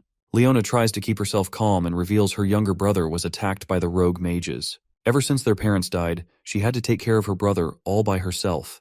She worked really hard to provide a nice life for her little brother. She's aware she couldn't offer him any time and attention, which would have probably made him lonely, but her little brother never complained about it once. She remembers one day a few burglars broke into their house out of nowhere. Unfortunately, her brother saw the criminals, so they tried to take his life. Her expression changes. He asks if her brother survived.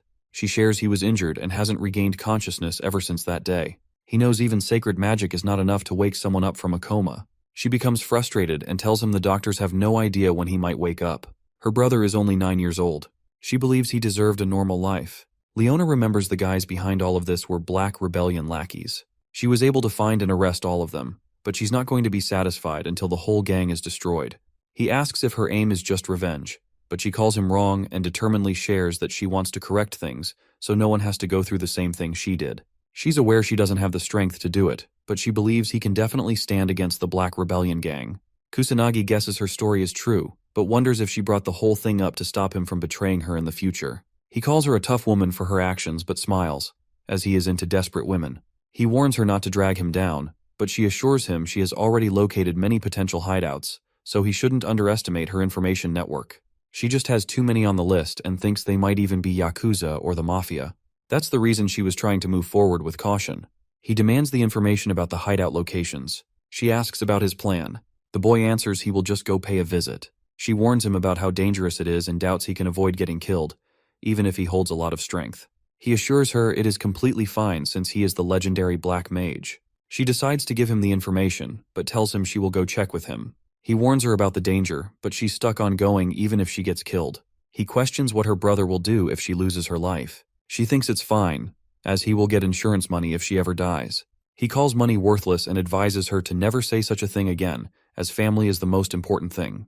She doubts he can understand how she feels to be weak since he holds power. She frustratingly shares how horrible it is to live a good life, but still get oppressed by pathetic scums like the gang members. Even when people like her are cornered, they don't have enough power to fight back. She questions why her brother went through such a thing, even though he is completely innocent. She starts crying and goes silent. He starts moving, so she asks what he's trying to do.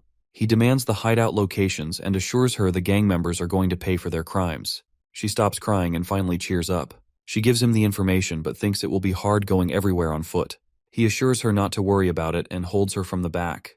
Our boy orders her to hold on tight. She starts blushing uncontrollably. In a random building filled with gang members, a man walks toward the window out of curiosity. Another thug asks what's the issue. Suddenly, the window breaks, and Kusanagi lands inside the room with Leona in his hands. He kicks one of the thugs standing beside the window and surprises everyone. The gang of thugs gets shocked as they see one of their members get knocked down. Kusanagi wonders if this is the real Black Rebellion's hideout. Leona tries to calm herself but feels extremely anxious, as she thought she was about to die. The thugs demand answers and question who they are. They grab their weapons and get ready to kill the protagonist. He remains unfazed and observes the Yakuza haven't changed much compared to his previous life. The boss steps forward with a cigar in his hands. He questions who the protagonist is. He answers he is the Black Mage. The boss becomes enraged and orders everyone to attack the protagonist. He advises Leona to stay close. A thug attacks him with a sword, but our boy stands fearless. The thug gets shocked as his sword is sliced in half. He doesn't understand what's happening. A few more thugs approach him from behind and start shooting bullets. Kusanagi pulls out his magic barrier and deflects everything with ease. The thugs feel hopeless as they realize guns and swords are completely useless. They start calling the Black Mage a monster, but he ignores them and approaches the leader. He asks once more to confirm if the guy really is the boss. He also questions if their group has any ties to the Black Rebellion. The boss starts shaking and remains silent for a second, but then shouts at Kusanagi and insults him. He makes it clear the Black Mage won't leave unscathed.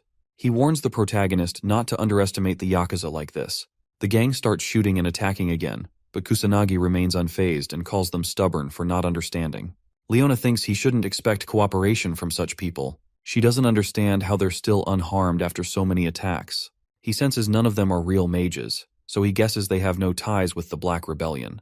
Kusanagi decides to clean up the whole mess. The boss warns him he's messed with the wrong people, but our boy doesn't let him finish and moves forward to land a kick. He beats the crap out of them and sends them flying with just one kick. The Yakuza finally give up. Leona is shocked it ended so quickly. Our boy is annoyed they couldn't learn anything, so he decides to move to the next location. Leona learns how strong the Black Mage really is. She starts to believe he might be enough to destroy the Black Rebellion for good. He grabs the woman and holds her in his arms. She becomes anxious as she realizes they're about to leave again. He jumps out of the window while carrying her. She screams in fear and asks him to stop, but he continues to move forward. They reach their next destination and make a grand entry through the window once again. In mere seconds, our boy defeats the whole gang. They all bow down to him and beg for mercy. Once he's outside again, he wonders why they keep getting attacked every time. He calls the Yakuza completely stupid. She agrees with him, but clarifies no gang members will ever listen to him. Leona frustratingly requests him to stop barging in through the window every time. She thinks they're just ambushing the Yakuza at this point, but she's had enough of all the flying. He understands her and shares he didn't follow any rules since they're dealing with Yakuza. She calls him illogical, so he decides to agree with her and play by the rules this time. They both reach another location and knock on the door. A bald guy comes out and questions who they are. The boy shares he's here to learn about the Black Rebellion. The bald guy shuts the door close and orders them to get lost. Kusanagi becomes annoyed and slams open the door with just a kick. The gang members become alert and question if they're getting raided by a single man. They order him to reveal which clan he belongs to. But Kusanagi clarifies he's just here to learn more about the Black Rebellion. The bald guy loses his patience and moves forward to throw a punch. Our boy was hoping he could talk peacefully for once, but since he has no other choice left, he fights back and easily destroys the bald guy. The other gang members get surprised. Kusanagi ignores the lackeys and tries to find the boss himself. A man named Ushiro moves forward and reveals he's the boss. He questions why our boy barged in like that. He gets straight to the point and asks if they have any ties with the Black Rebellion. The boss understands his question, but his lackeys find it disrespectful and pull out their weapons to fight our boy. Ushiro orders his men to stop. They try to say something, but he makes it clear to them that they can't handle a person like Kusanagi. He decides to answer the question and reveals he has zero connections with a pathetic organization like the Black Rebellion. He clarifies that honor is very important for his clan. The protagonist asks about their hideout. Ushiro confirms if he will leave once he learns the location. Kusanagi promises he will. Leona and our boy sit face to face with Ushiro. The gang of thugs surrounds both of them. She feels anxious and wonders why she got dragged into such a situation. Ushiro introduces himself again, so Kusanagi also reveals he is Chrono. Leona introduces herself as well. The boss points towards a map and explains the Black Rebellion's hideout is somewhere around where he's pointing. He finishes the conversation and assures them he doesn't know any other details. Kusanagi checks and finds out it matches the one Leona suggested. He realizes they would have eventually found the hideout if they continued searching for it. He finally acknowledges she is a lot more reliable than he expected. The Black Mage asks the old man if he's sure about sharing such information since he belongs to the same industry. Ushiro clarifies he isn't and reveals they are actually enemies. He assures our boy his clan is not so low and pathetic as to go around harming respectable people. Kusanagi wonders why he got attacked at first, but the old man believes he doesn't look respectable since he's going around raiding Yakuza offices. Ushiro tells him his clan has rules and principles, so there's no need to compare them with scums like the Black Rebellion. Kusanagi is amazed to find a Yakuza like Ushiro in this time period. He decides to leave just as promised since he accomplished his goal already. As he's about to go out, Ushiro questions if he's aiming to face the Black Rebellion. He warns our boy that they have influential individuals who control the country on their side, so it won't be easy. Kusanagi grabs the woman and assures the old man he has faced many opponents like that. He flies away with Leona in his hands. The old man observes him from behind and praises his fearless behavior. He believes the kid might be able to take down the Black Rebellion. In a random warehouse, a few men gather to make a deal for a special weapon. One of the lackeys checks its quality and assures his boss it's good. The red-haired guy orders his men to hand over the money. Some mysterious guys in black suits take it, and one of them shakes hands with the red-haired guy as they both make a deal. The guy in the suit calls Japan amazing for being so kind to criminals, and the other guy confirms it really is the best country. As they're both laughing, Kusanagi jumps in through the window with Leona in his hands. The men get shocked, but they all pull out their magic circles and guns without wasting a second. Kusanagi realizes he has finally found the gang he was looking for. He uses magic perception and learns that all the Black Rebellion men are mages, while the Mafia party also has a few mages on its side. Leona hides behind a container and pulls out her phone to record everything. The red-haired dude questions who Kusanagi is. Our boy is tired of hearing the same thing again and again. He answers that he is the Black Mage, and he plans on destroying the Black Rebellion. The men get confused hearing his words. They start laughing uncontrollably as they doubt a kid like him can do anything all by himself. He ignores their laughter and throws a huge fire attack. Some of them get blasted away. He makes it clear that he is determined to take the whole gang down. The men become enraged and start throwing multiple magic attacks without holding back. Our boy effortlessly deflects everything with his barrier. He knows they won't try anything higher than level 2 magic, as it will destroy the warehouse. He thinks about using combative spells but realizes it will be useless since he's dealing with a huge number of men. The lackeys are surprised to see their attacks had zero effect. The bullets end up being useless as well. They start wondering why he's still unscathed, as they have never seen such magic before. Kusanagi is disappointed. He knows he isn't even using his magic. He finds their panic funny. The guy in the suit suddenly remembers they still have that special weapon he brought earlier. They suddenly become cocky and warn our boy not to be so confident. He notices the change in their behavior. As the men begin wearing masks and pull out the special weapon, Kusanagi notices what it is and quickly orders Leona to run outside. She listens to him and leaves. The thug throws a gas bomb, but our boy uses his magic to stop it midway. It blows up and poisonous gas leaks out. The men doubt he can save himself from such a thing, no matter how strong he is. They think the game is over and feel relieved the Black Mage dropped dead. They begin moving forward to check how his dead face looks. As the smoke finally clears, they both get surprised as the boy comes out unscathed again. The gang members find it hard to believe and question how he's still alive. He explains no magic can save him from poisonous gas, but it is just gas in the end, so he can simply use his wind magic to circulate the air around him. He finds it stupid and lets them know a powerful mage like him won't fall down so easily. The men become terrified and try calling for backup, but no one picks up. Kusanagi calls it useless as he has already taken care of it. He reveals he has already destroyed all of their hideouts, so they're the only ones left. Kusanagi orders them to get ready and beats the living crap out of them. He feels satisfied after completely destroying Kabukicho's Black Rebellion, so he decides to go look for Leona. Our boy suddenly notices someone behind him. A man comes out from the shadows with Leona as his hostage. He's surprised the protagonist took care of everyone all by himself. He admits it is impressive and smiles wickedly as he shares he hopes to negotiate with the Black Mage.